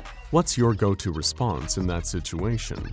Obviously, you can call in sick to work, then go to your medicine cabinet or an over-the-counter pharmacy and grab some basic painkillers, paracetamol, aspirin, ibuprofen, all the things that we trust to make us feel better, not to make things even worse. To Patrick, this started as one of the most normal things in the world. Like you or I, his immediate response to finding himself suffering from a raging headache was to grab a gelatin capsule of ibuprofen. As casually and unsuspectingly as anyone would, he took the pill in hopes of quickly relieving his pain and carrying on with his day, probably even chasing it down with a quick glass of water. Only unbeknownst and unseen to Patrick, something happened the moment that ibuprofen capsule passed through his lips and went towards his throat. Something that stopped it from fully going down his throat, in fact. Much like the baseball, the folding chair, the phone, and who knows how many other unrecorded incidents, the pill had sprouted 8 spider-like legs. At first, it started as a gentle cough, like you'd expect when a capsule gets lodged in your throat. Grabbing a tissue, Patrick gave a few grunting attempts at clearing his airway. There was definitely something in there that almost felt like it was scratching. Not the kind of scratch at the back of the throat brought on by some allergies, the kind of scratching that caused Patrick to cough up blood when he put a tissue to his mouth, the kind of scratching that he could feel moving, crawling around his windpipe. Perhaps if he had more time, Patrick could have raced to the hospital and had whatever was clawing its way around his throat removed safely with that free European healthcare. Unfortunately, the thing that the capsule had turned into just as he swallowed it wasn't that kind. Racked with unimaginable pain, Patrick was writhing and spluttering uncontrollably, his mouth filled with more bile and blood than saliva at that point. The scratching was moving, and not down towards his esophagus towards his stomach. It was going outwards, burrowing through the insides of his neck until it reached his spinal cord. By that time, the little ibuprofen capsule-sized instance of SCP-3023 came crawling out from the back of his neck. Patrick was already dead. Let's say you were aware of this, of all these strange happenings, seemingly ordinary everyday objects turning into angry, aggressive spiders. Obviously, the Foundation might want to have a little chat with you about how you came across such information, but for the sake of argument, imagine you did know. You might think the smart idea would be to leave. After all, SCP-3023 instances are only known to occur in a specific region of central Germany, neatly situated in the middle of Leipzig and Dusseldorf. So you might think that it's time to up sticks and leave that area. maybe even leave Germany altogether. Just hop in your car and drive to safety. If only it were that easy. A family of 4 was cruising down the Autobahn in an SUV. Just another car on the packed highway. Exhausted after hours on the road, Matteo and Nina sat quietly up front, making sure they didn't wake their son and daughter, both asleep in the rear passenger seats. The car was picking up speed, about to pass 70 miles per hour as it gradually carried them home, although it wasn't going to get them all the way back. The screech of twisting metal woke both sleeping kids up screaming, their parents equally shocked at the sudden noise. The car lurched and buckled, like something had collided with it. But this was no ordinary traffic accident. Without any rhyme or reason, the front of their SUV warped itself into the distinctive shape of a cephalothorax, while the rear turned into what looked like an abdomen. As the car shifted and reshaped around them, the grinding of metal as auto parts became huge metal legs. Matteo, Nina, and their children were still trapped inside, never to make it out. But the creepy crawly carnage wasn't just contained inside the car. The newly born arachnid abomination hurtled its way down the Autobahn, managing to maintain its speed. Other drivers swerved and slammed on their brakes to avoid hitting the creature they couldn't even believe was scuttling hurriedly along the highway. Unfortunately, this led them to careening into other cars, smashing headfirst into a pileup that claimed the lives of 41 people. Not that the SCP Foundation would ever admit it. With one of their facilities only 250 meters away, they were quick to dispatch an airstrike to deal with the spidery SUV once it became clear that Mobile Task Force Alpha 21 couldn't contain it. Across the board, anything capable of sprouting 4 pairs of spindly legs and crawling towards you with the intent to kill tends to rack up quite the body count. But dealing with bodies are some people's business. That was the case for Lucas, a newly qualified coroner. After passing years of training, he was working with the local police department, performing autopsies and examining bodies to help them with their investigations. Sure, it may not have been the most glamorous profession, but Lucas could sleep soundly, knowing that he'd never get hurt by a dead body. A John Doe, a body that hadn't yet been identified, had just been brought in after police had found him on the side of the road. Lucas thoroughly washed his hands, put on his gloves and scrubs, along with the rest of the autopsy team.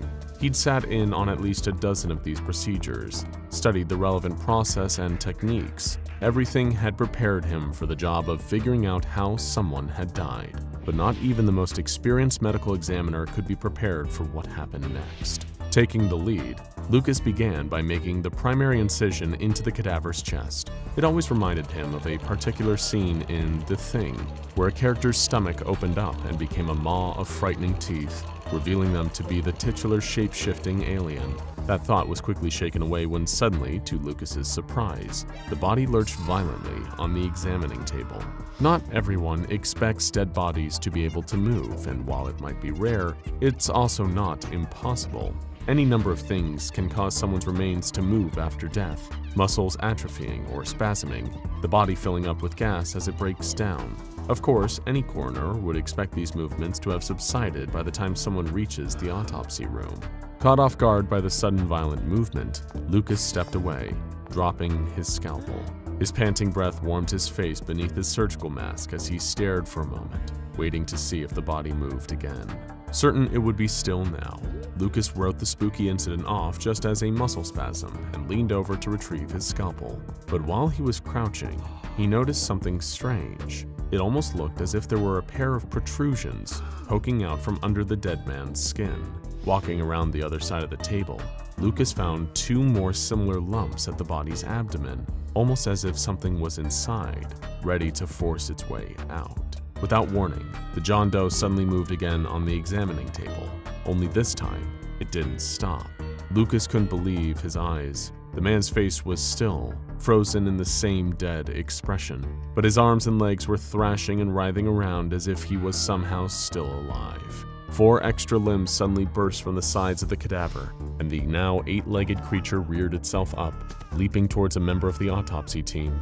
It scuttled and skittered around on its new appendages while Lucas watched in horror. Blood-curdling screams filled the autopsy room as he bolted for the door. Lucas raced down the corridor. The coroner dared not looking behind him while sprinting through the city mortuary. Behind him, he could hear the thudding of the spider's multiple limbs right at his heels. Out of the corner of his eyes, right on the edge of his peripheral vision. He could see the massive legs scuttling towards him. Maybe he would get out, run all the way to safety before the spider was upon him. But how can you hope to outrun something with 8 legs when you only have 2? The most important thing to remember is that while any unsuspecting inanimate object near you might suddenly decide to become an angry spider, the chances of it happening are very, very low. But especially if you happen to be in central Germany, those chances are never 0 either. It had happened so suddenly. Only a moment ago, everything had been fine. Then the submarine had struck something, the crash causing the entire vessel to shake and ripple. Knocked over onto the floor, Vasily expected to see a horrifying wall of water rushing down the corridor towards him, ready to sweep him up and batter his bones against the K-122's innards. But there was no wave, no sudden all-consuming flood. Just the dull pain of being thrown to the ground by the colossal shake. The submarine was intact, undamaged, although the crew aboard could hardly say the same. Sobol got to work tending the wounded. There were a few minor concussions, the occasional gash, nothing some antiseptic and gauze couldn't fix. What felt worse was the explosive fury of Captain Tarasovich, at least to Vasily, who had to experience the worst of it. The submarine had hit a mountain. That was the obstruction that had been the cause of the crash. But it had landed First Officer Vasily Kestrov firmly in the crosshairs of Taraskovich's anger. He hurled obscenities with bile and fury in his voice, called Vasily incompetent, and accused him of being ungrateful to have his position. It had been his old friend Captain Tarasovich who secured Vasily the role of First Officer. He stood there and accepted the relentless punishment. Even as Taraskovich, a man he admired as a leader, verbally tore into him, Kestrov held his tongue. He knew there was a problem here. Something was not right. He checked the maps thoroughly, could have even cited their present coordinates off the top of his head just by guessing, and probably be exactly right. And he knew there should have been nothing around them but open water. There was no mountain. But the question was, what had the submarine just hit? Vasily had never bought into all the stories about the submarine. He'd been warned by friends after he accepted the position aboard the K-122 that there had been incidents on board. Even when he met his old friend Dmitry Teskovich to accept the role of First Officer, the decorated Soviet captain had even made jokes about the sub's reputation as being cursed. Vasily had heard rumors before that several of the workers constructing the K-122 were injured, or a few were maybe killed by a freak accident. The exact details of the stories seemed entirely dependent on the person that was telling it. Things were often changed, reordered, embellished. One of Vasily's friends, in a vodka-soaked ramble, had claimed the entire construction team had died while working on the K-122, attributing the supposed deaths to witches, black magic, the Baba Yaga, and all other manner of superstitions. He'd called it a bad omen that Vasily had been asked by Taraskovich to serve on the crew. The captain himself had a different version. He half-heartedly joked about some sudden accidents that took place, how it made some of the workforce grow paranoid. Some heard voices or had hallucinations. Others were sleepless for weeks. Of course they would be, Taraskovich had joked. What else could they expect from working nights?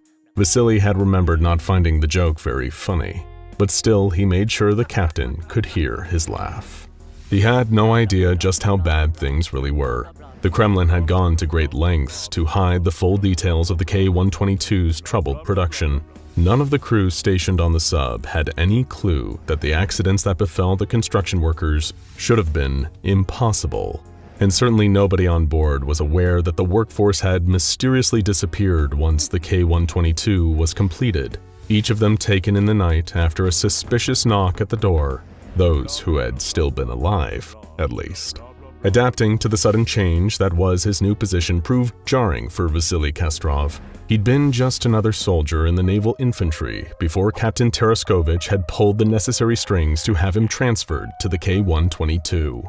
Now he was faced with the pressure of not only the responsibility of being first officer, but also the expectations that came from continuing his family's generations-long naval tradition.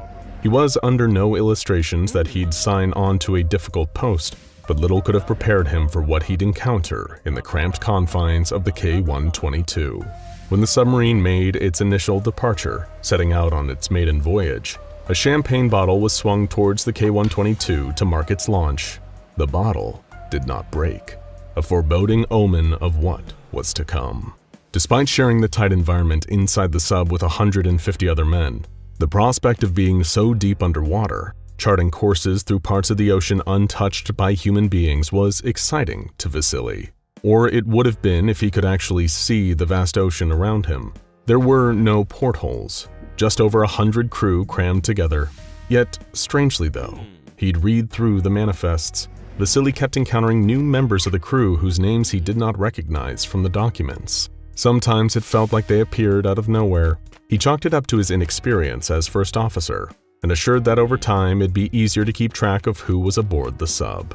5 days after their departure, on June 5, 1963, Captain Teraskovich received new orders from command, causing the K-122 to change course. They had been crossing the North Atlantic when word came through that the submarine needed to reach a spot off the coast of Nova Scotia, all the way on the other side of the Atlantic Ocean. Vasily found it strange that they would be deployed there. After all, Canada was hardly considered a threat to the motherland. Vasily wasn't even sure they had nuclear weapons yet. Something about the mission felt off, wrong.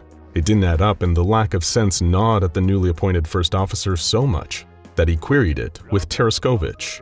But the sub-captain refused to explain why. The order had come direct from the Kremlin. That was all he'd said. The information was need to know only. Within a day of the new orders from Moscow, one of the men, Melnik, suddenly came down with a strange fever. The sub's onboard medic, Dr. Sobel, did his best to treat the rapidly onset illness. However, nobody could figure out what had happened to Melnik. One day, he'd been fine. The next, he was insisting he could see outside the K-122 into the water, as if he'd somehow managed to hallucinate portholes. Vasily couldn't begin to understand what was wrong with this man, but raised it with Teraskovich anyway. The captain seemed indifferent, insisting that Melnik's condition wasn't an issue and to keep him isolated in the medical bay. The next day, the same fever seemed to have spread to more of the crew. Another, Petrov, had also fallen sick, with symptoms that almost matched Melnik's, except far more disturbing. He claimed to be hearing voices coming from outside the sub, as if there was someone speaking to him through the ocean, as if that wasn't unsettling enough. Something Petrov said stuck with Vasily 4 hours after. The crewman claimed that when he had glimpses of the ocean around them, just like Melnik had, he said he had seen bodies in the water. Through his worry, Vasily tried desperately to find a rational explanation. He thought perhaps Petrov had overheard what Melnik said about his hallucinations, and it had made him paranoid.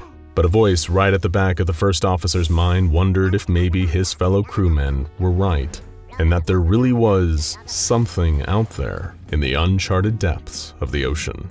Once again, Vasily's pleas with Teraskovich to do something fell on deaf ears. The pressure to carry out the Kremlin's orders were clearly weighing on them, and at one point caused them to crack.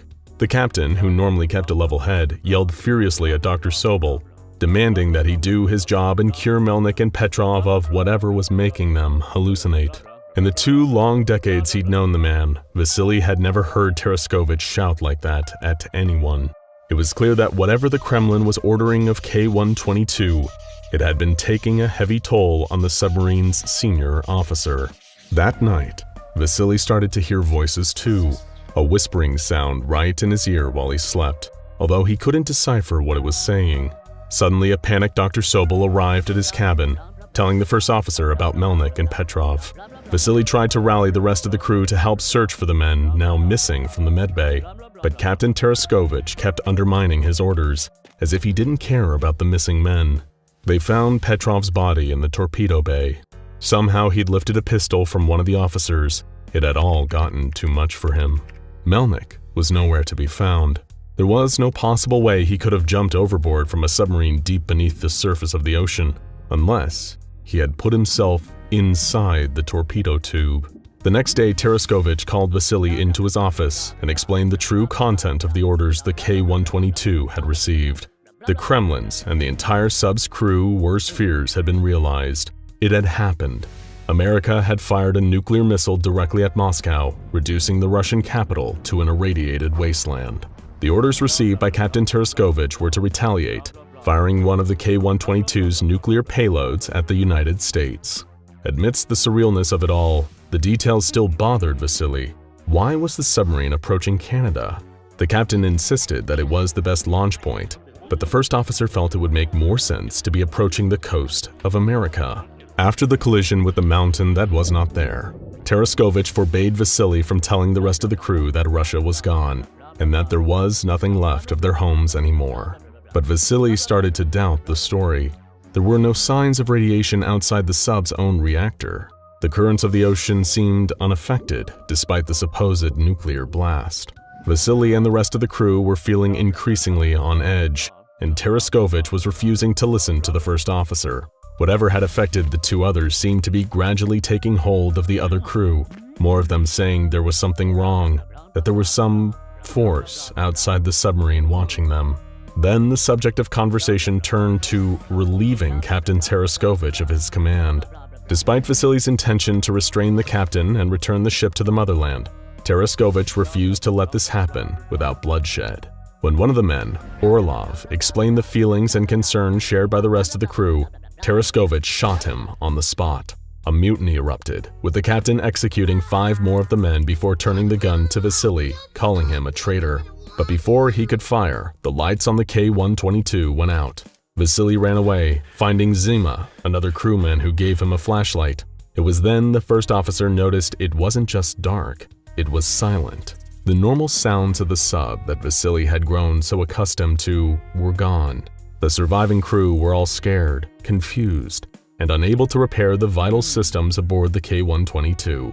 In fact, none of them seemed broken at all. The engines, the reactor, everything was in perfect working condition without so much as a scratch. Yet the submarine was dead in the water. Vasily and the rest of the crew spent days hiding from Tereshkovich, many contracting the same fever and perishing, while others struggled to survive on meager rations. Every time they tried to reach the bridge where they'd previously seen the homicidal captain, they found themselves in the wrong room, as if the layout of the K-122 was somehow being changed in order to redirect them. Then, after 2 days, as if by some force of miracle, the submarine system seemed to reactivate on their own. But this was far from a return to normality. Confronting Tereshkovich, Vasily and Zima learned the truth. An American destroyer was detected above the K-122 on a regular patrol route. The captain had lied to them. There had been no war, no nuclear attack. Despite being their enemies, the US boat was the first sign of someone who could help the trapped men. But Tereshkovich treated it as an act of treason against the Soviet Union. To make an example of him, he forced Zima into the torpedo tube for trying to contact the American ship and made the captive crew watch as he engaged the launch sequence.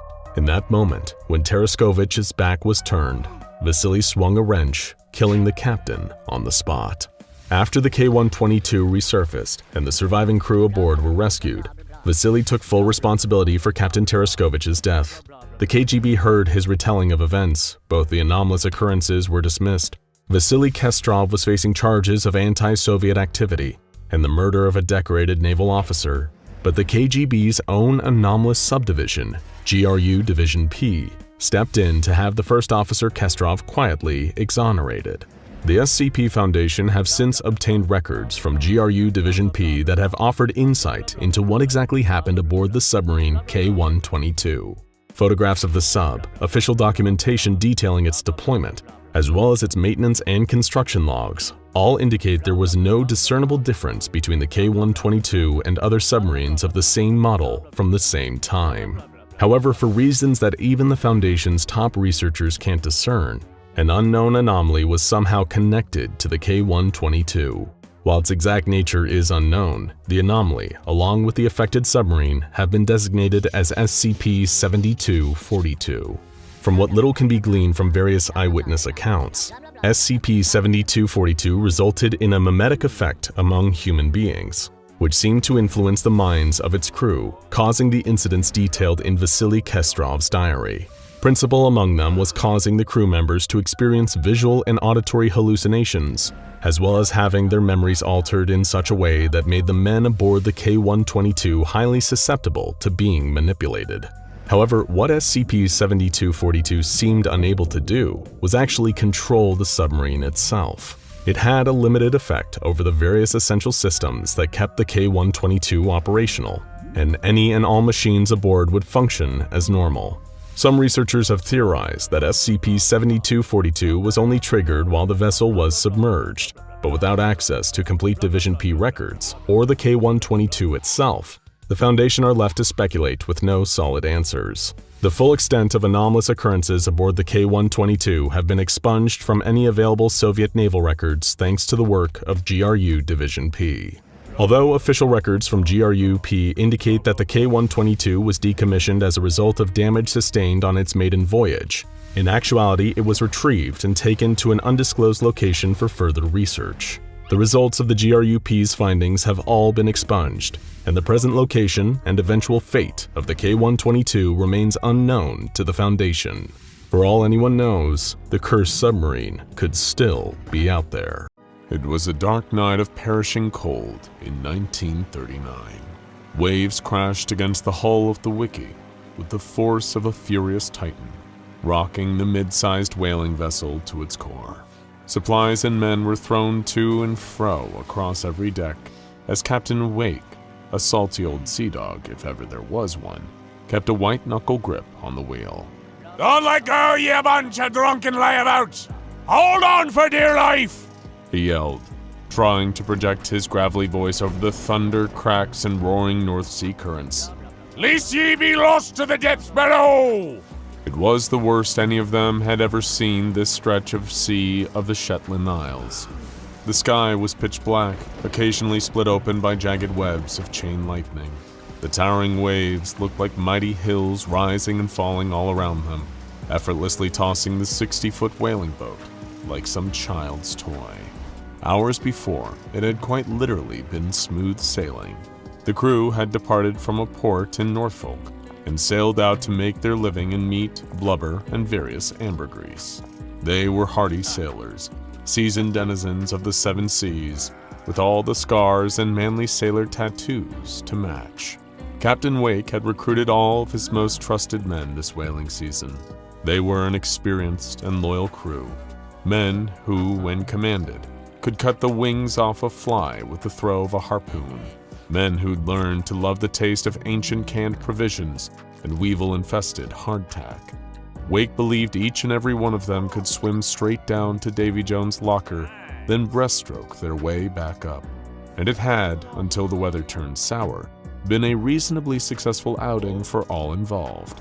They bagged a humpback on the edge of Scandinavian waters, pin-cushioning the beast with harpoons before dragging it aboard for butchery. The harvest would fetch a hefty sum. Not enough to make each man aboard rich, of course, not by a long shot, but it would be enough for them each to live comfortably for the next several weeks on the spoils.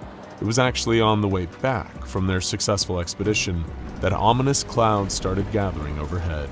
The transition from day to night was swift and jarring, and the sea roiled up like some great leviathan below them, a nautical revenge for stealing from the sea's own bounty. The men thought they knew its ways. Perhaps they could even master and control it. They would be humbled by the true horrific might of the great waters that connect us all, from island to island, continent to continent. Now in the middle of that diabolical storm, Captain Wake was at least half certain that he saw his first mate, Pattinson, knocked overboard and swallowed with a choked scream into the icy black water. It's a blessing, Captain Wake thought, that at least in weather this frigid, the cold would take the poor man quickly. Pattinson's heart would have stopped from the shock of the cold before he even had a chance to drown. There were worse ways to die at sea. But Wake couldn't think about death. He was sure that the sea would claim him in its own time. It would almost be an insult to a life lived on the freedom of the open ocean to die a landlubber. Everyone made their debt to Poseidon eventually, but not today. While the whaling crew used lengths of rope to tie themselves to different parts of the ship, Captain Wake summoned up every ounce of might in his stubborn wreck of a body. He turned the wheel against the force of the tide, a huge wave breaking over the side of the boat and soaking the entire deck with a cascade of freezing water. "You'll not take me, sea devils!"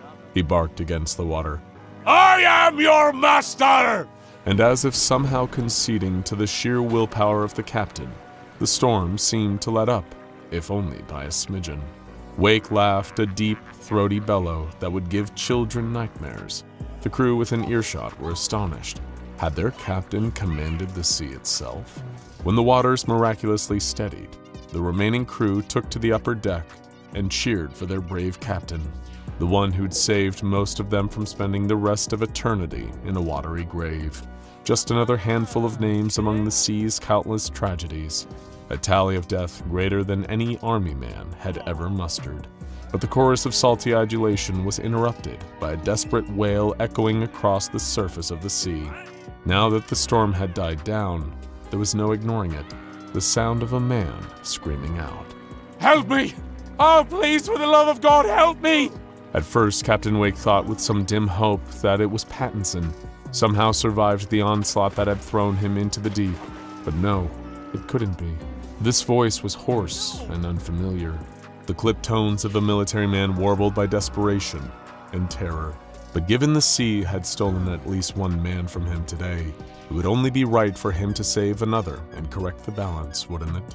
Captain Wake ordered the men to set a course for that wailing, hopeless voice out in the water, and like the ocean itself, they obeyed.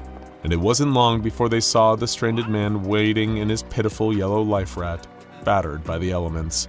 He'd been weathered and sunburned, and Wake recognized the tattered remains of his naval officer's uniform immediately. Wake had been a Navy man himself back in the day, before he left to pursue his calling as a whaler. "Oh, thank goodness!"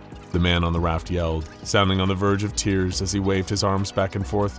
"I'm saved! Oh, thank you, thank you, thank you!" As they got closer, it didn't take the captain or the rest of the crew long to figure out what had happened here. They were in the fledgling days of World War II, after all. There was a good chance that he was one of the few survivors of a British naval destroyer blown up by a German U-boat.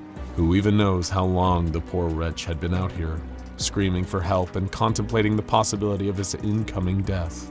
The Wiki pulled up alongside the stranded man and threw down a rope ladder towards the battered raft.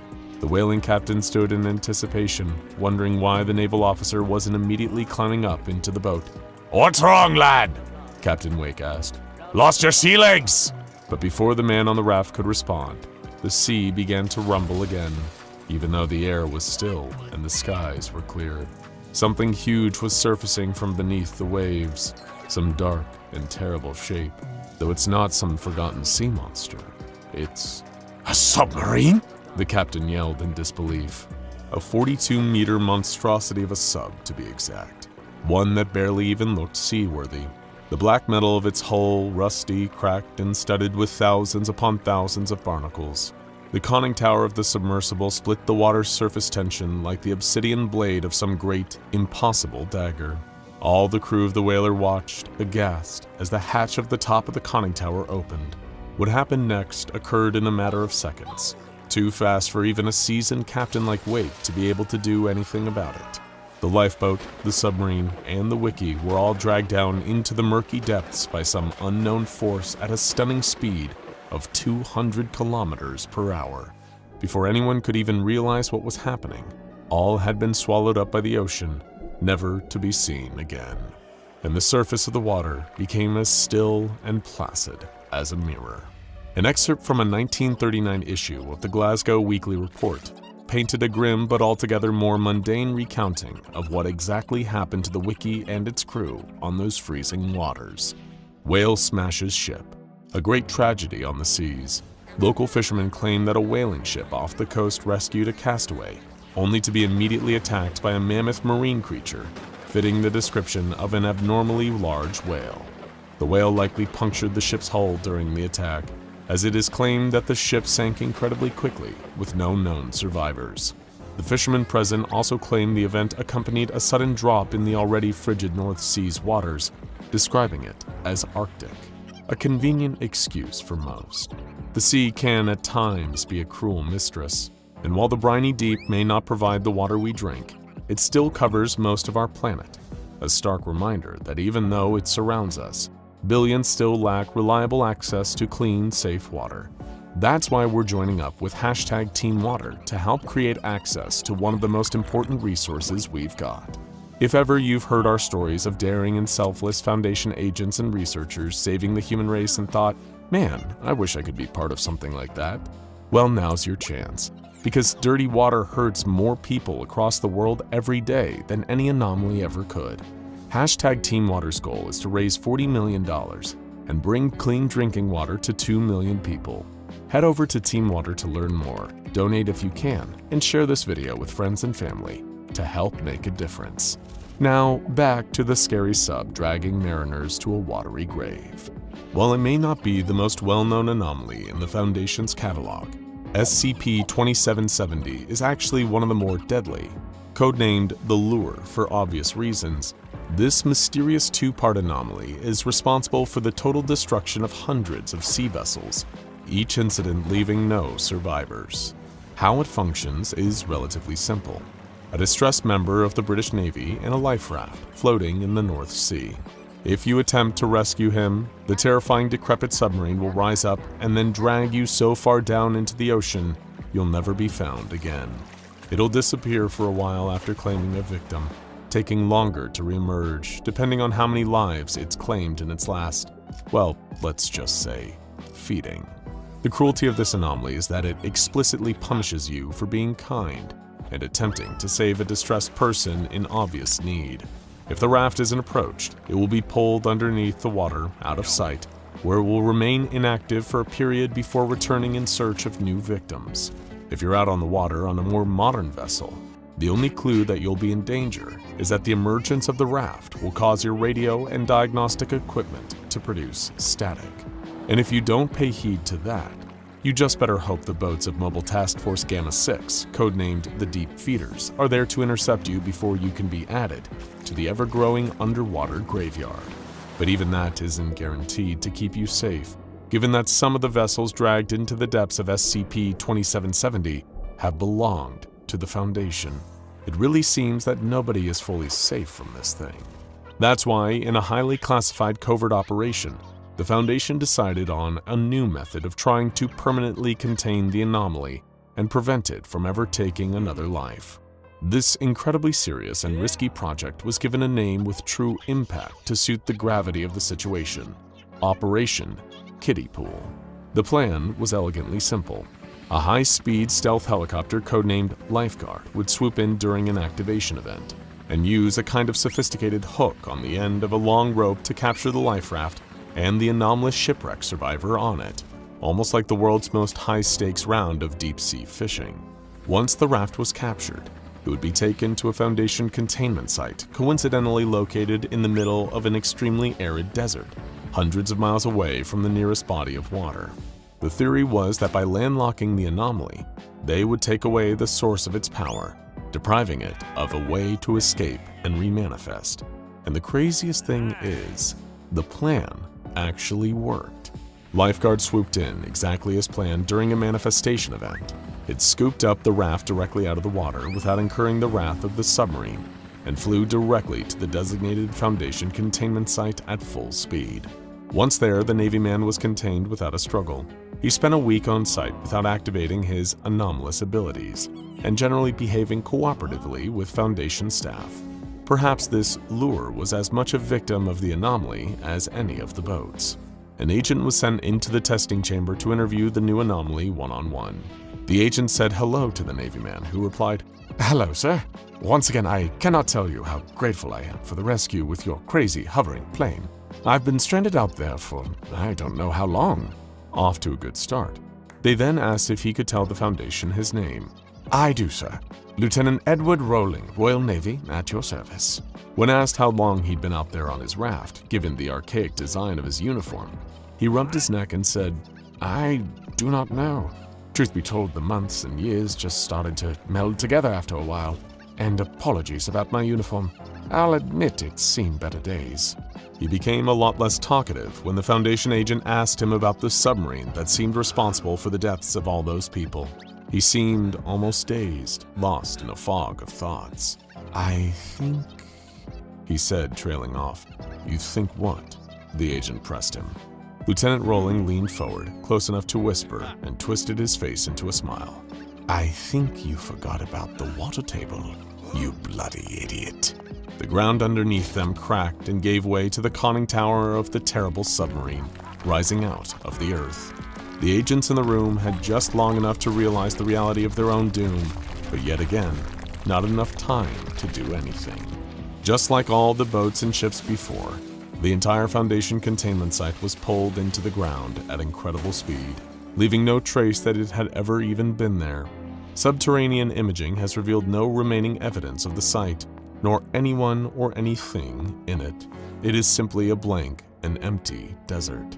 And now it's assumed that everyone in the building is dead. The raft hasn't surfaced in the North Sea since this incident, but really, it could happen any day now when it's feeling hungry again. The SR-47 sniper rifle slotted together effortlessly. Even after so many years of combat usage, the weapon was in pristine condition. In all the time Agent Harris had owned the gun, though, the thousands of times she'd fired it, not once had it jammed. And that was fortunate, because she had to move quickly. In a clearing about 300 meters in front of her were their targets. Capable of teleporting in a split second, she needed to be sure that her team would be able to finish the job quickly and efficiently. She looked through the scope slotted onto her rifle and kicked out the bipod, resting it on a tree stump. Now she just had to wait for the signal. She looked all around the marsh, trying her best to spot her fellow agents, but they were also well camouflaged. Even though she knew the exact spot where they would be, she couldn't see anyone. She'd always wanted to see the Himalayas. It had been on her bucket list to climb Mount Everest as a child, but the world had changed since then. Mount Everest was gone. In fact, the majority of Nepal had vanished, replaced by an enormous marsh full almost exclusively of pink ferns and droopy trees that seemed to sag to one side, unable to support their own weight. The most striking natural wonder on planet Earth had been replaced by a landscape that was flat, wet, and alien. Agent Harris curled her finger around the trigger and took aim through her sights. 2 minutes passed. Then the gentle whistle of a sparrow drifted over to her in the humid air. Except, of course, it couldn't be a sparrow. To the best of her knowledge, sparrows had gone extinct. With a snarl of anger, Agent Harris squeezed the trigger. She felt the silent sniper rifle kick her shoulder.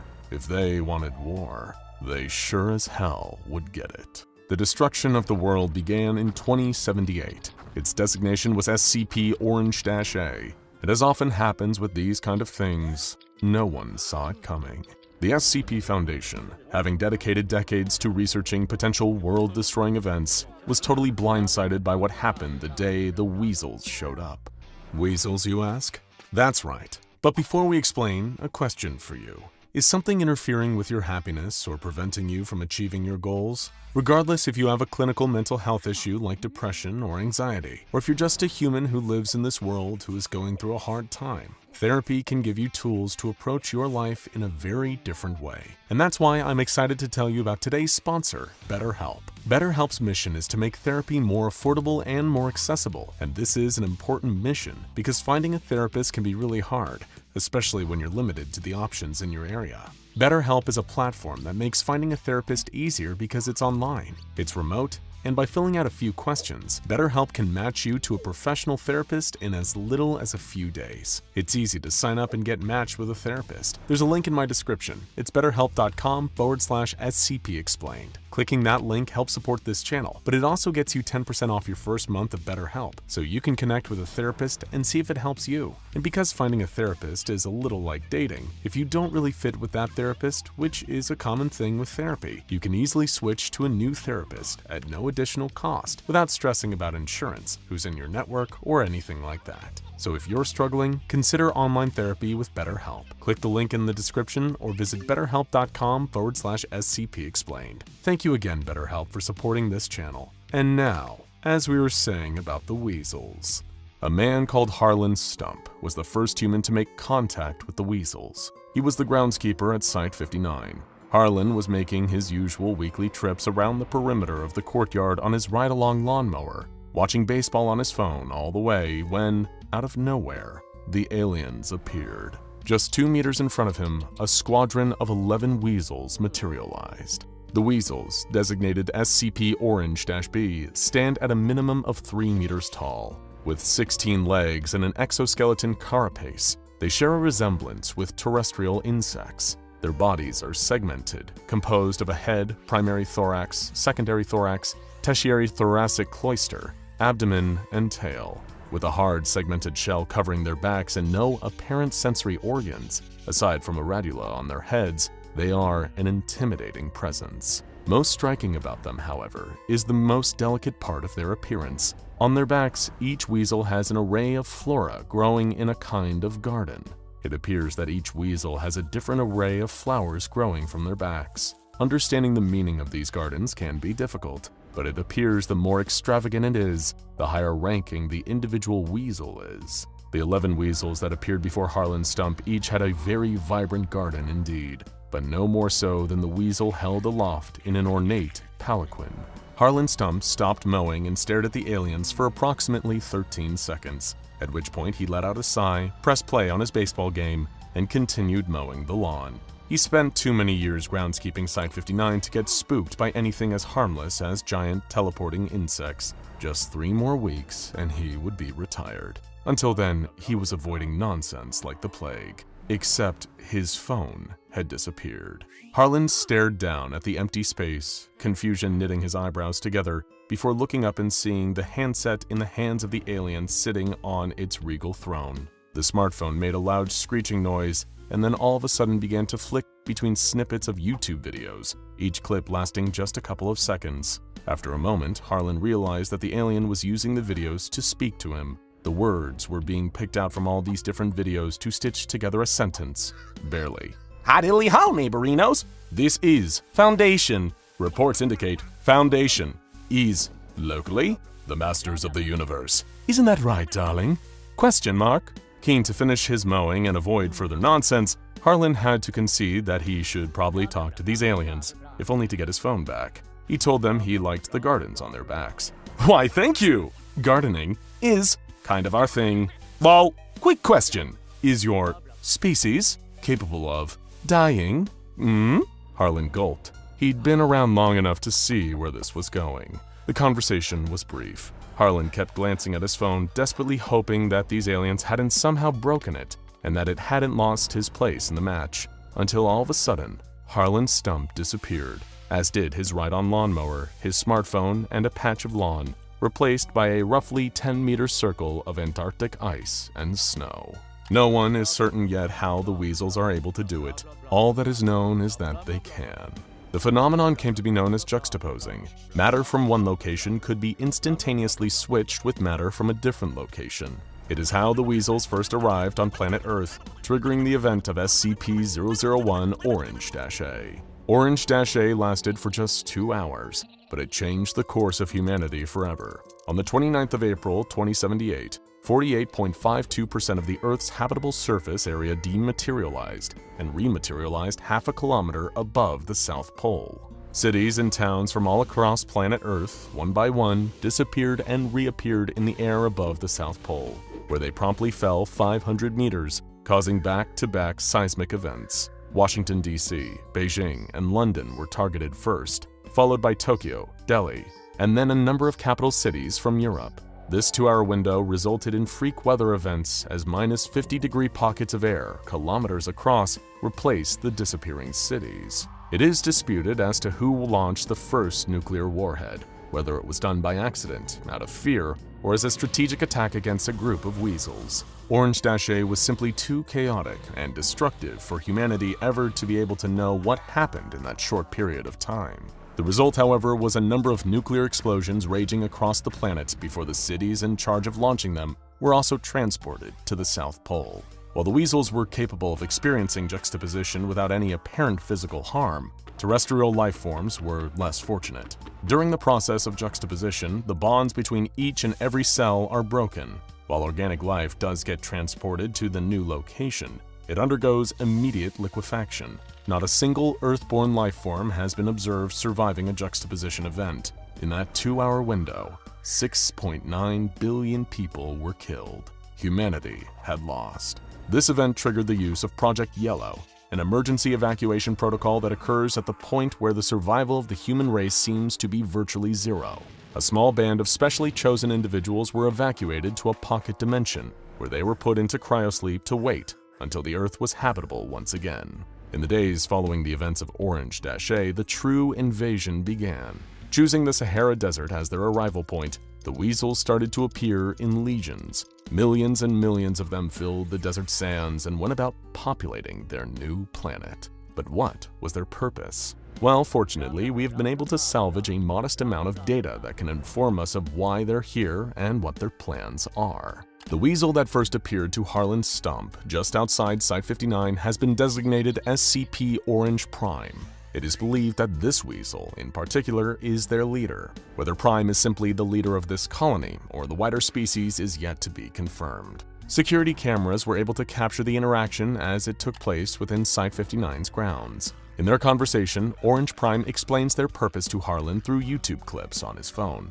Long story short, weasels have come from Homeworld Dimension for fulfill a long-standing mutual agreement with Grandma.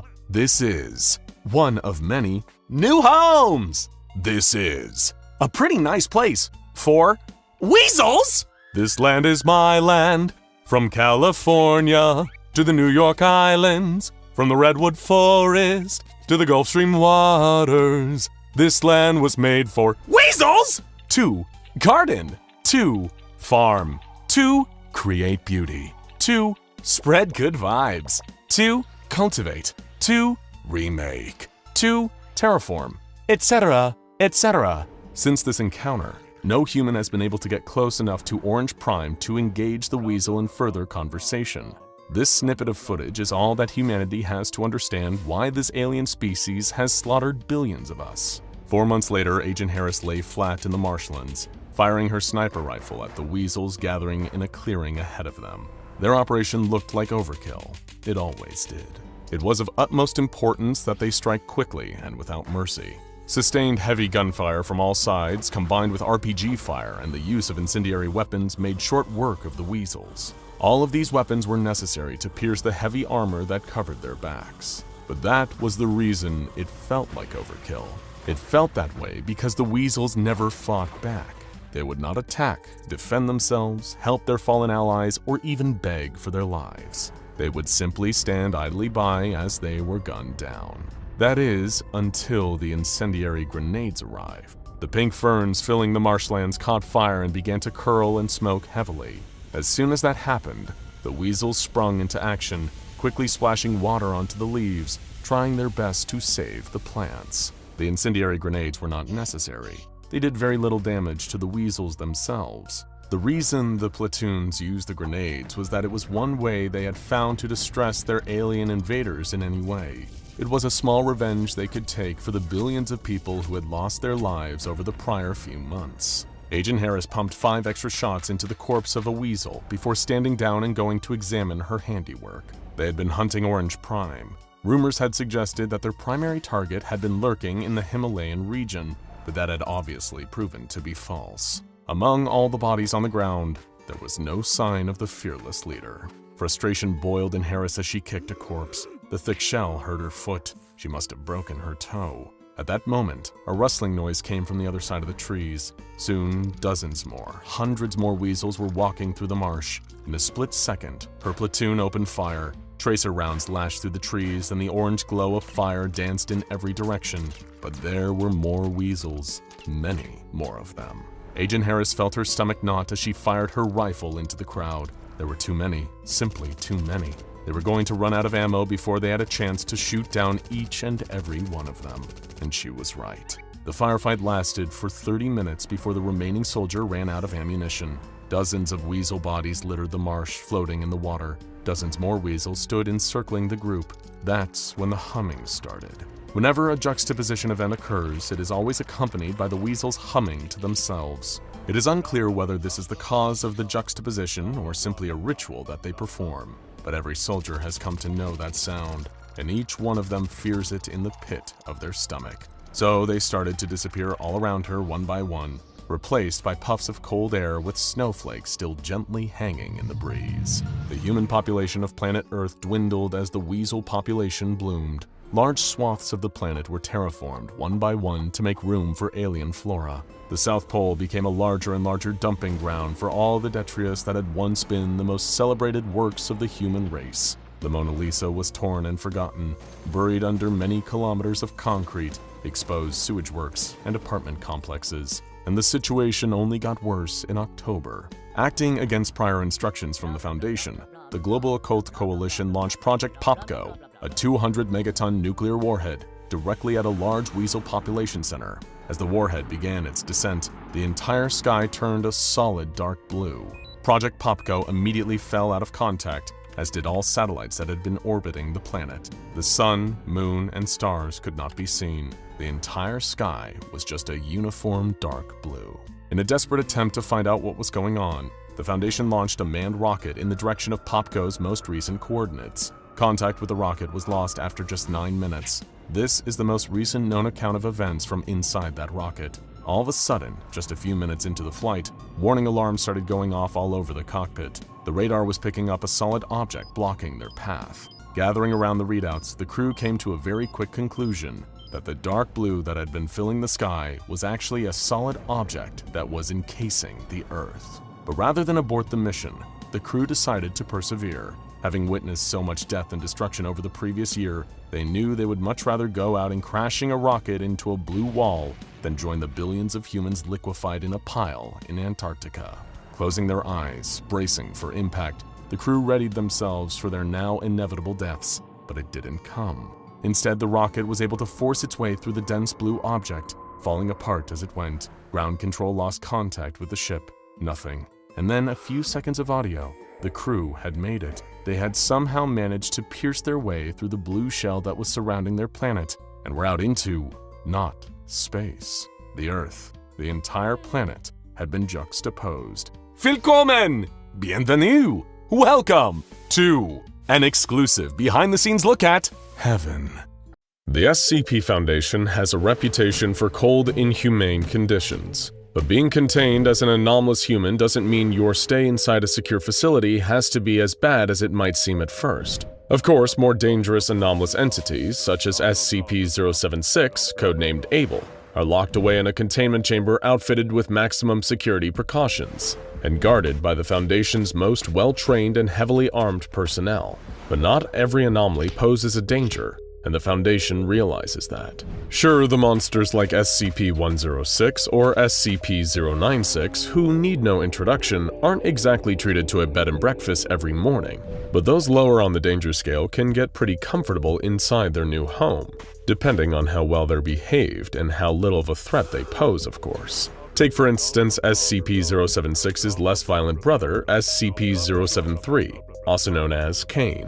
SCP-073 is peaceful, a complete contrast to SCP-076's destructive fits of violent enrage, and as a result, he's treated like nearly any other low-threat anomalous humanoid. Amenities, clothes, maybe even some time in the Foundation's recreational spaces if they're extra well-behaved. It's true that the Foundation has been doing a lot for the anomalies it contains, especially in recent years. After all, anomalies contained by the Foundation are, containment breaches aside, supposed to be contained for life. The least the Foundation can do with all of their seemingly infinite money and funding is show them an easier time while they're in there. Sometimes anomalous humanoids are integrated into the Foundation's command structure, such is the case with the mysterious Dr. Clef, a former Global Occult Coalition agent turned Foundation operative with reality-bending powers and a penchant for neutralizing dangerous anomalies. Or Dr. Jack Bright, who continued to work as a Foundation researcher following an accident with SCP-963,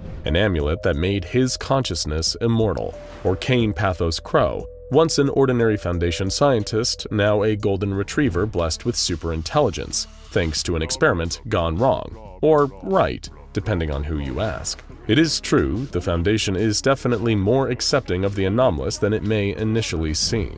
let's take a look at a particularly notable anomaly contained by the Foundation. SCP-166 can be seen as a baseline example of how the Foundation treats the average humanoid anomaly that doesn't pose a significant threat to the organization or society at large. SCP-166 is contained at the famous Site-19, inside a hermetically sealed antechamber outfitted with an industrial air purifier.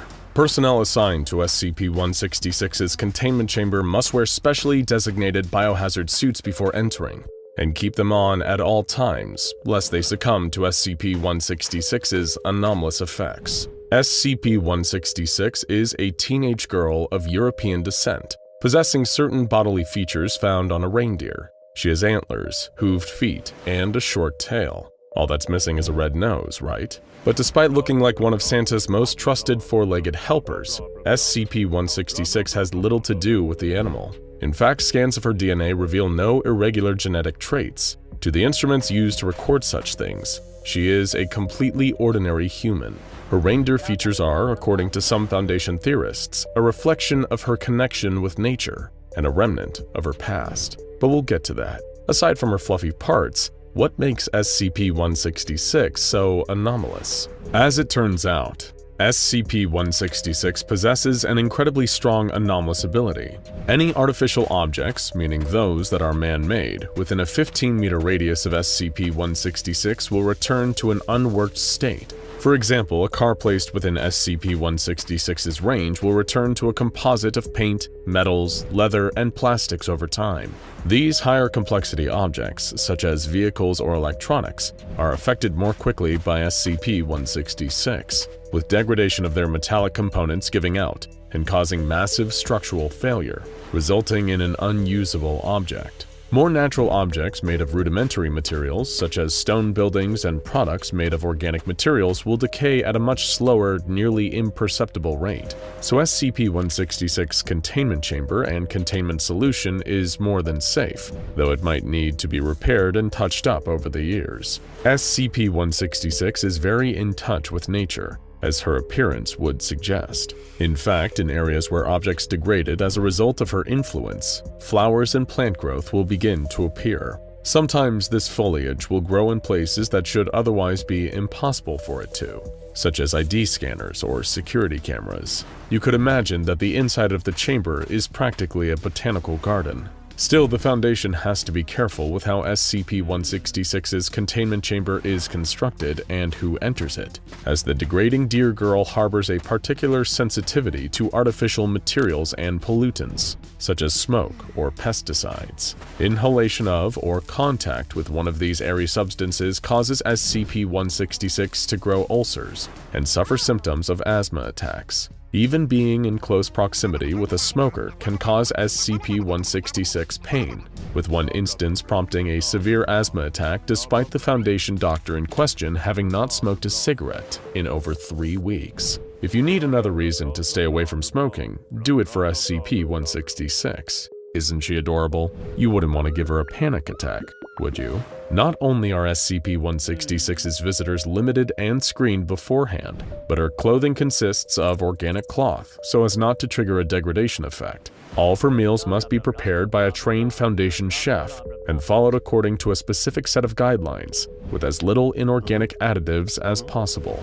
The Foundation has to be a bit more careful than usual with the items requested by SCP-166. Not only due to her anomalous ability to degrade objects, but due to her mysterious past and connection with a small convent of nuns in Ireland.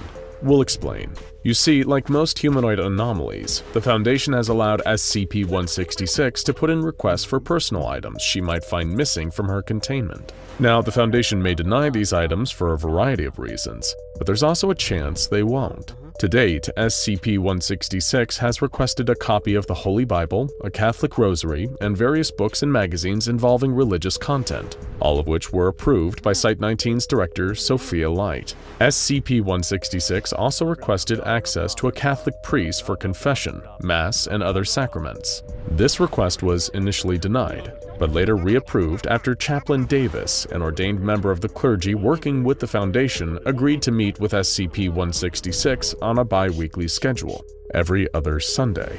SCP-166 also requested a telephone, which she intended to use to contact the abbess of Our Lady of Mercy Convent, a cloistered society of nuns in County Galway, Ireland. This request was a little more complicated to process. At first, it was denied, then granted, and then denied again after a reconsideration by Director Light. But why did SCP-166 want this item?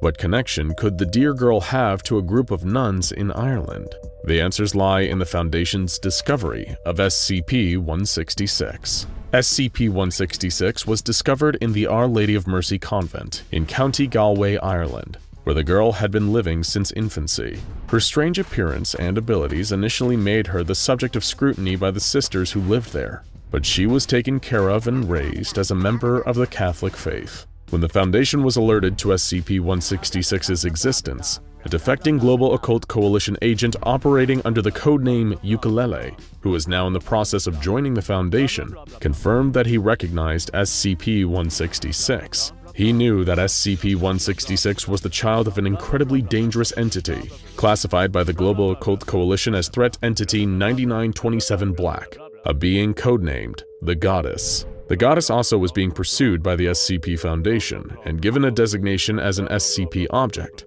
though its number and the exact details of the file have been redacted by the Foundation for security purposes. What we do know is that the Goddess was a seriously dangerous entity, and both parties were dedicating as many resources as possible to its capture, containment, or neutralization.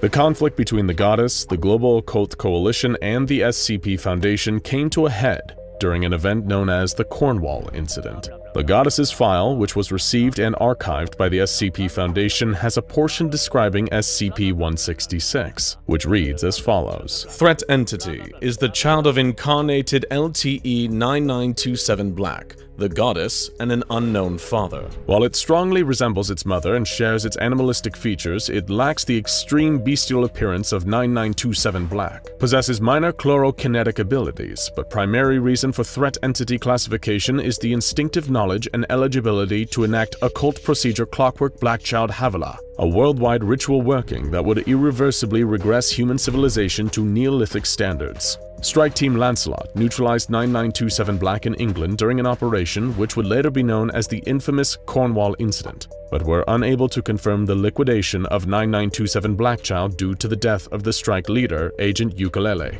Ukulele was posthumously awarded the Silver Aegis for his lifelong service to humanity.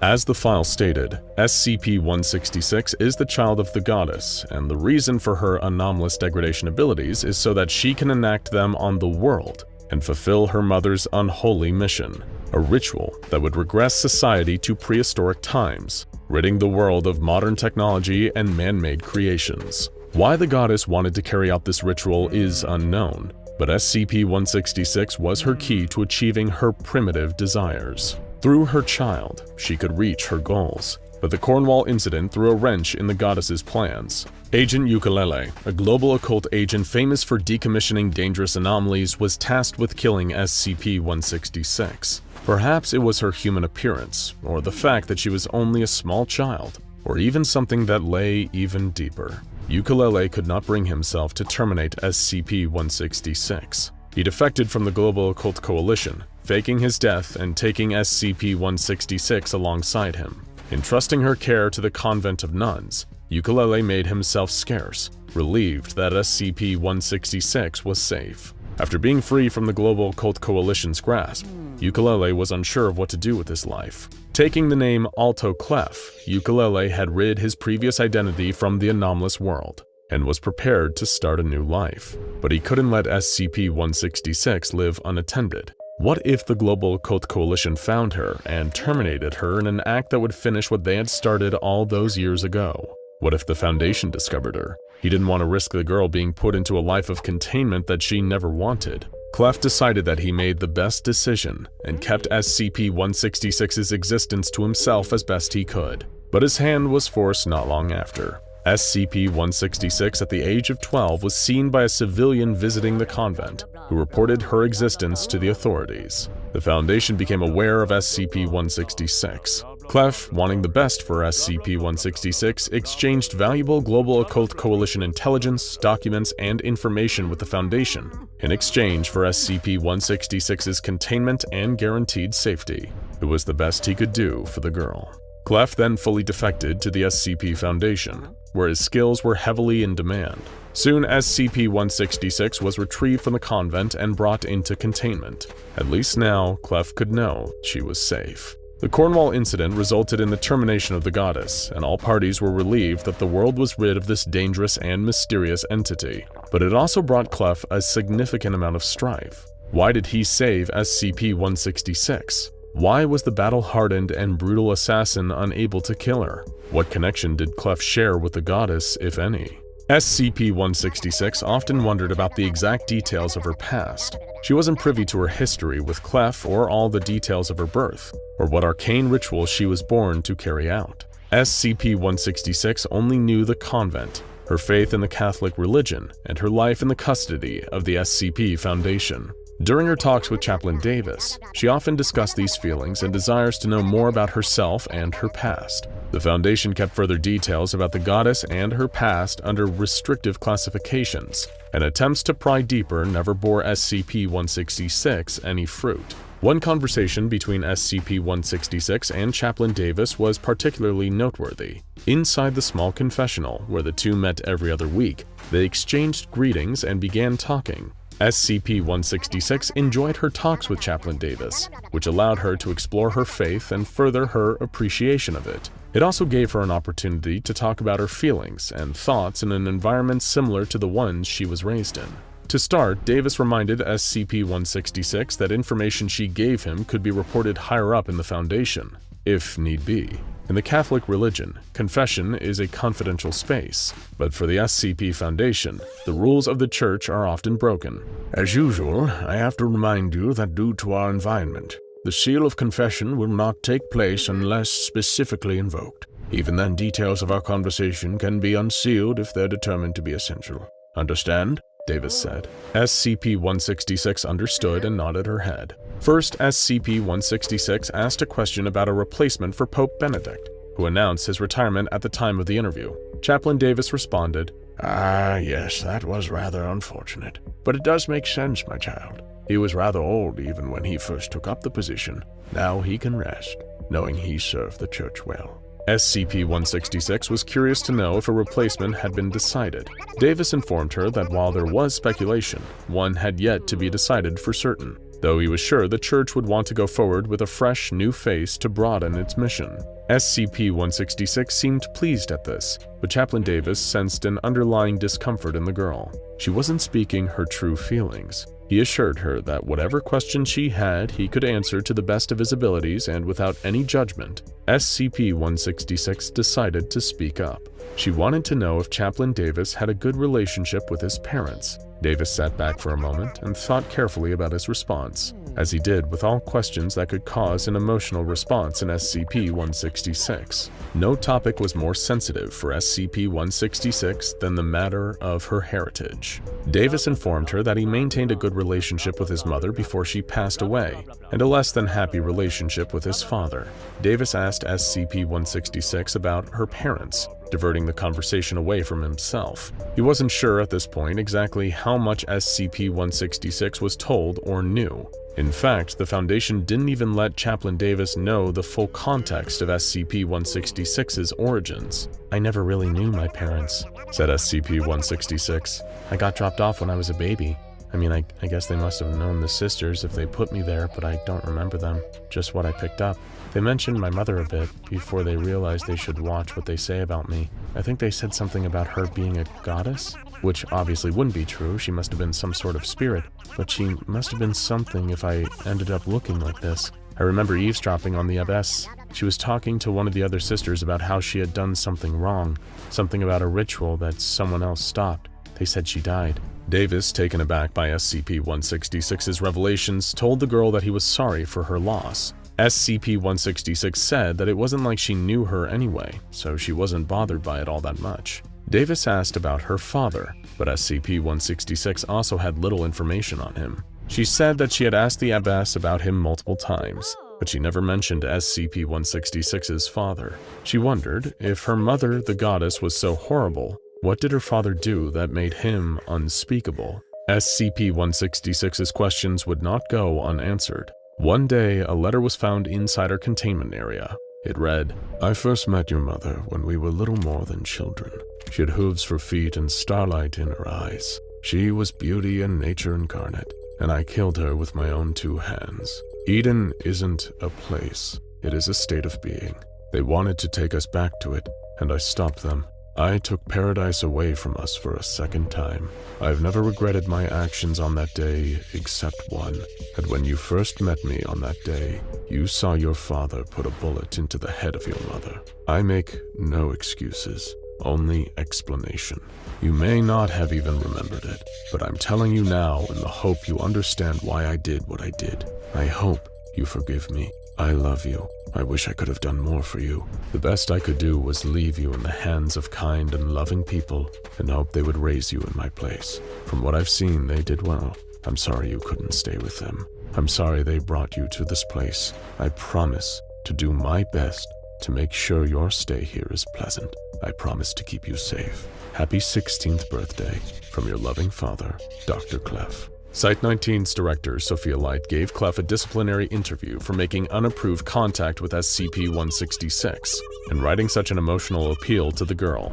Clef had been barred from talking to SCP-166, and his superiors were even skeptical about letting him work at the same site as her. Light showed sympathy for Clef's dilemma. For 16 years, SCP-166, Clef's daughter, was unable to live her life normally because of who she was. He felt partially responsible. Despite being one of the Foundation's most trusted and powerful agents, capable of sending a strike team anywhere in the world and knowing secrets people would pay billions to know, Clef was unable to talk to his own daughter. In the end, Clef was subject to a minor disciplinary infraction, but the hope that he may one day reunite with his beloved SCP-166 remains. Weeks had passed since Soro Kamikoshi, a shy college girl with a passion for the paranormal, and Toriko Nishina, a headstrong woman with expert firearm skills, vanished without a trace in Japan. To many it seemed like just another tragic case, just more lost youth falling through the cracks of a fast-moving society willing to sacrifice its people for the mighty yen. Whether the truth is more or less horrifying is a matter of personal opinion. In different ways and for different reasons, they'd made their way to the other side. No, we aren't talking about death. We're talking about an alternate reality, both serene and nightmarish, quiet and oozing with a slow, dangerous dread. It's a place where dreams and nightmares can become reality. The hope for escape clashes with the terror of creatures born of pure fear. Monsters of urban legends and eerie creepypasta woven from the fabric of Japanese folklore. But here, they weren't just stories. They were real monsters, and they tried to take your life in the most horrifying ways imaginable.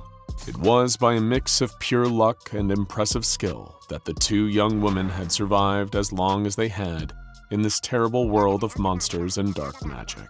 But now, they were going to at least have someone looking for them. The SCP Foundation. If anyone could take on this terrible world and win, it would be them. Or so they thought. It all started with SCP-507, the reluctant dimension hopper. This was a man with the unfortunate affliction of occasionally being thrown out of his own reality and jettisoned into some other layer of the multiverse. He would be brought back later to his home dimension, if he was lucky enough to survive the ordeal. During one hop, midway through his lunch in the Foundation canteen, he found himself in a network of dark alleys that seemed distinctively Japanese. There he saw our duo of heroes in a life-or-death battle against a monstrous creature. A tall woman with deep, haunted eyes and long black hair, wielding a huge pair of rusty scissors. But the most remarkable part about the woman was her mouth. She had a Glasgow smile, a cut stretching from ear to ear, revealing every one of her glistening teeth. The mysterious being known as Kuchisake Onna, or in English, the slit-mouthed woman. She lunged for the 2 girls with her scissors, as the 2 of them tried their best to dodge. Toriko leveled a pump-action shotgun at the monster and let a round loose to little effect. They were so enraptured in their fight that they barely even noticed SCP-507 until Kuchisaki Onna did. The demonic scissor wielder turned to him with a vicious glint in her eye and said, "Do you think I'm pretty?" SCP-507 knew that it was bait. Thankfully, he teleported back to his home dimension before giving a potentially life-ending answer. But something about his experience had shaken him even after all the other terrible dimensions he'd been taken to by his curse of an anomalous ability. Somehow, he knew those girls were like him. They weren't from that world, perhaps even from this one. Instead, they had been cast adrift across the multiverse to one of its most strange and dangerous points. And he knew he couldn't live with himself if he didn't ask the SCP Foundation, his benevolent jailers, to try to hunt down and save them. That's how it all began. Thankfully, the Foundation had ways of making this happen. Using researchers who had a specialty in monitoring interdimensional activity, they scrubbed SCP-507 for trace interdimensional particles and tachyon residue. This allowed them to roughly pinpoint this new anomalous location's position in the multiverse and dispatch their agents. There were no guarantees when dealing with interdimensional flimflam, but the Foundation had the know-how and the equipment to do this right, if anyone in the entire multiverse did. A team was assembled. Elite Foundation field agents, all female, soon codenamed MTF Omega Kappa Omega, aka Non-Toxic Yuri. These women had all performed interdimensional sorties on different missions before and survived, despite many of their comrades perishing under adverse circumstances. They would be sent to this world, now known for further research as the Other Side. Their mission was to try and save the two Japanese women that SCP-507 had seen battling a monster that was just an urban legend out here in the real world. Without any time to waste, they suited up, loaded their weapons, and were sent into the fray with Foundation interdimensional transport technology. But immediately, there was one terrible complication amidst the chaos. Each member of the team had been separated and sent to completely different locations across the other side, without any way of tracking or reaching one another. They may have been sent out together, but whatever they would face in this hellish new world they just entered, they would be facing it alone. The first of our agents, Agent Freya Highsmith, found herself standing in an unexpected location. It looked like an unnaturally sizable school bathroom, with rows of cubicles stretching off into the dark distance. Not exactly what she expected from all of this.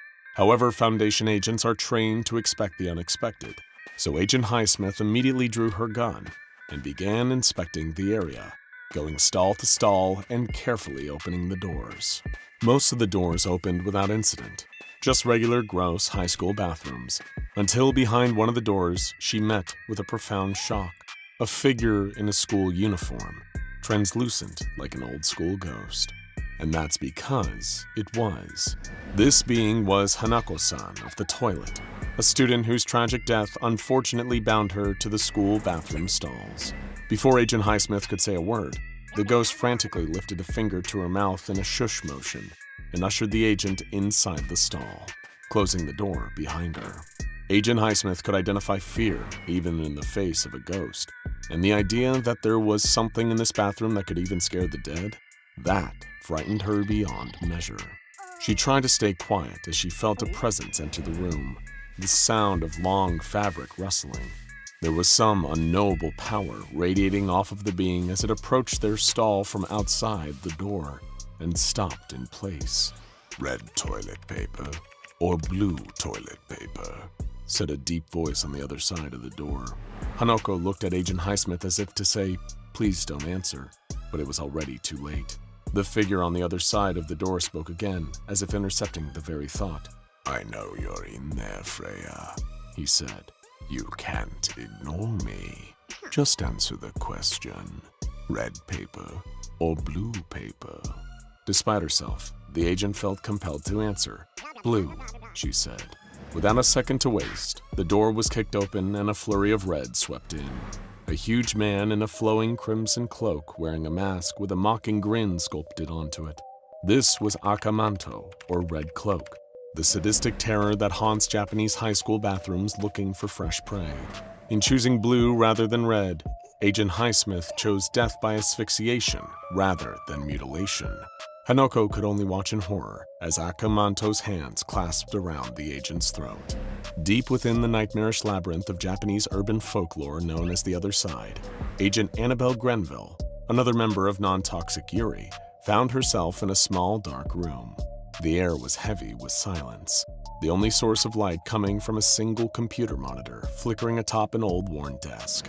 She observed the rest of the room with alarm. No doors, no windows, just 4 walls, a floor, and a ceiling. She had no idea how she would even get out of here. But before things could get truly Saki Sanobashi for Agent Grenville, a pop-up appeared on the computer monitor. Perhaps, she thought, this would give her some means of escaping from this room. The pop-up, in a black pop-up box with a stark crimson font, read, "Do you like?" with the only option being yes and the X button. She clicked the X, knowing it's probably not wise to agree to anything down here. But as she kept searching the computer for clues, another pop-up came up.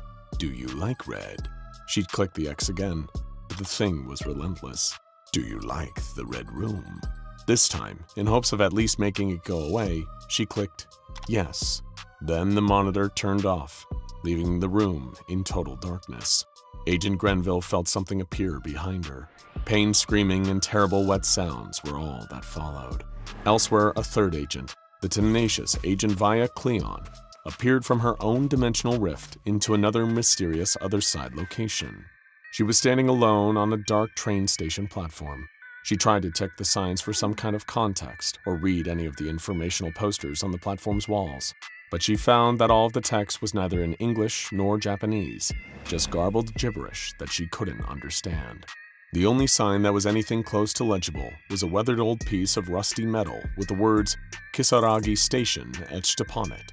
The tracks stretched off into darkness on either side, with the exits to the train station locked up with rusty chains. What was this place? But before Agent Cleon could ponder any of the potential answers to that extremely pertinent question, she heard 2 strange noises emerging from the darkness. From the side of the track came a soft tapping sound, barely noticeable, but getting louder and louder by the moment. Agent Cleon clutched the handle of her service weapon. The other sound came from the side of the tracks, a soft sucking in and exhaling of air going puh, puh, puh, puh, puh, puh. It was hard enough to decide which sound to prioritize, let alone figure out what was actually making either of them. But then, as though wanting to address some unspoken question, the monstrous answers provided themselves from the dark. Below her on the tracks was the monstrous Teke Teke, her eyes full of malice, a half-woman running along on the tips of her bloody elbows. And up on the platform, a gargantuan figure emerged, an 8-foot-tall woman in light clothes with a wide-brimmed hat, hiding a truly malevolent smile underneath. A ghostly creature known in Japanese folklore as the Hachishaku-sama, a sadistic yurai that normally preys on children, but would take any port in a storm. The port in this case being Agent Cleon. Drawing on her Foundation training to overcome her fear, she pulled out her handgun and started firing rounds at center mass on both creatures. The bullets seemed to strike, penetrating ethereal flesh, but the monsters did not seem wounded. They just kept getting closer, making their terrible noises.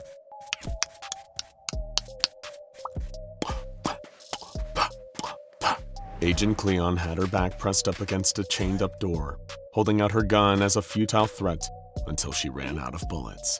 And then, they were upon her. Another agent, perhaps a little luckier than the rest, named Agent Suki Mashimoto, woke up in an empty field. She had seemingly been knocked unconscious by the process of her transportation. She rose up between the switches of tall grass, immediately becoming alert to even the smallest movement or sound around her. Then, in the distance, she saw them, flowing white wisps in the air, like sheets twisting in the wind on a washing line. She knew not to approach, having read about these entities on the internet as a teenager. Kune-kune, known as the meandering in English. Mysterious entities that are best avoided at all costs, because to come into physical contact with them for even a second would mean experiencing, on the more mild end, pure madness, and on the more severe end, instant death. And neither seemed like a great prospect to Agent Masumoto at that moment. She kept moving in the other direction, staying low, until she saw ramshackle buildings rising up in the distance. A built-up area, a town, or perhaps even a city. There might be more resources to take there. And goodness knows that she watched enough backrooms videos on YouTube to know a thing or two about exploring these strange, hostile terrains. Not that any of that would prepare her for what was waiting.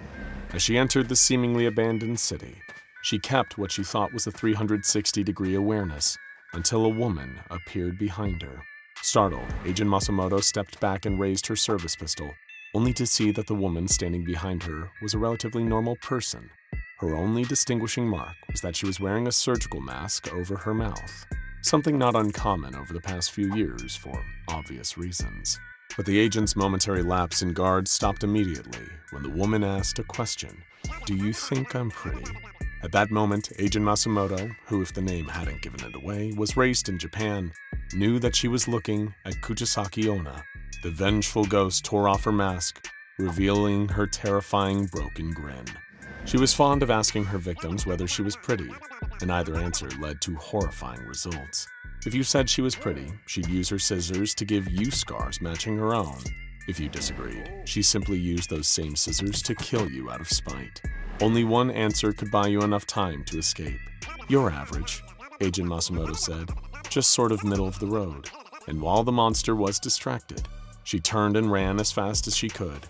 But clearly, that tactic worked better in theory than in practice. Moments later, the monster was chasing after Masumoto, slashing her scissors in manic glee. I'm going to carve you! She screamed. Make you beautiful! Just like me! As Masumoto ran, Kuchisaki Onna kept getting closer, and closer, and closer, until the agent could feel her rotten breath on the back of her neck. Boom! A shotgun blast knocked the monster off its balance. Agent Masumoto turned and saw the two girls, one of them wielding the pump action. She could have fainted with relief. "You!" the agent said. "You're the girls I'm here to save!" Toriko raised her voice and said, "No, we're here to save you. Now come with us if you want to live. Now check out top 15 most horrifying SCP-explained liminal spaces of all time, and frightening Lost Ronald Reagan VHS tape you must watch. Top 15 Freaky SCP.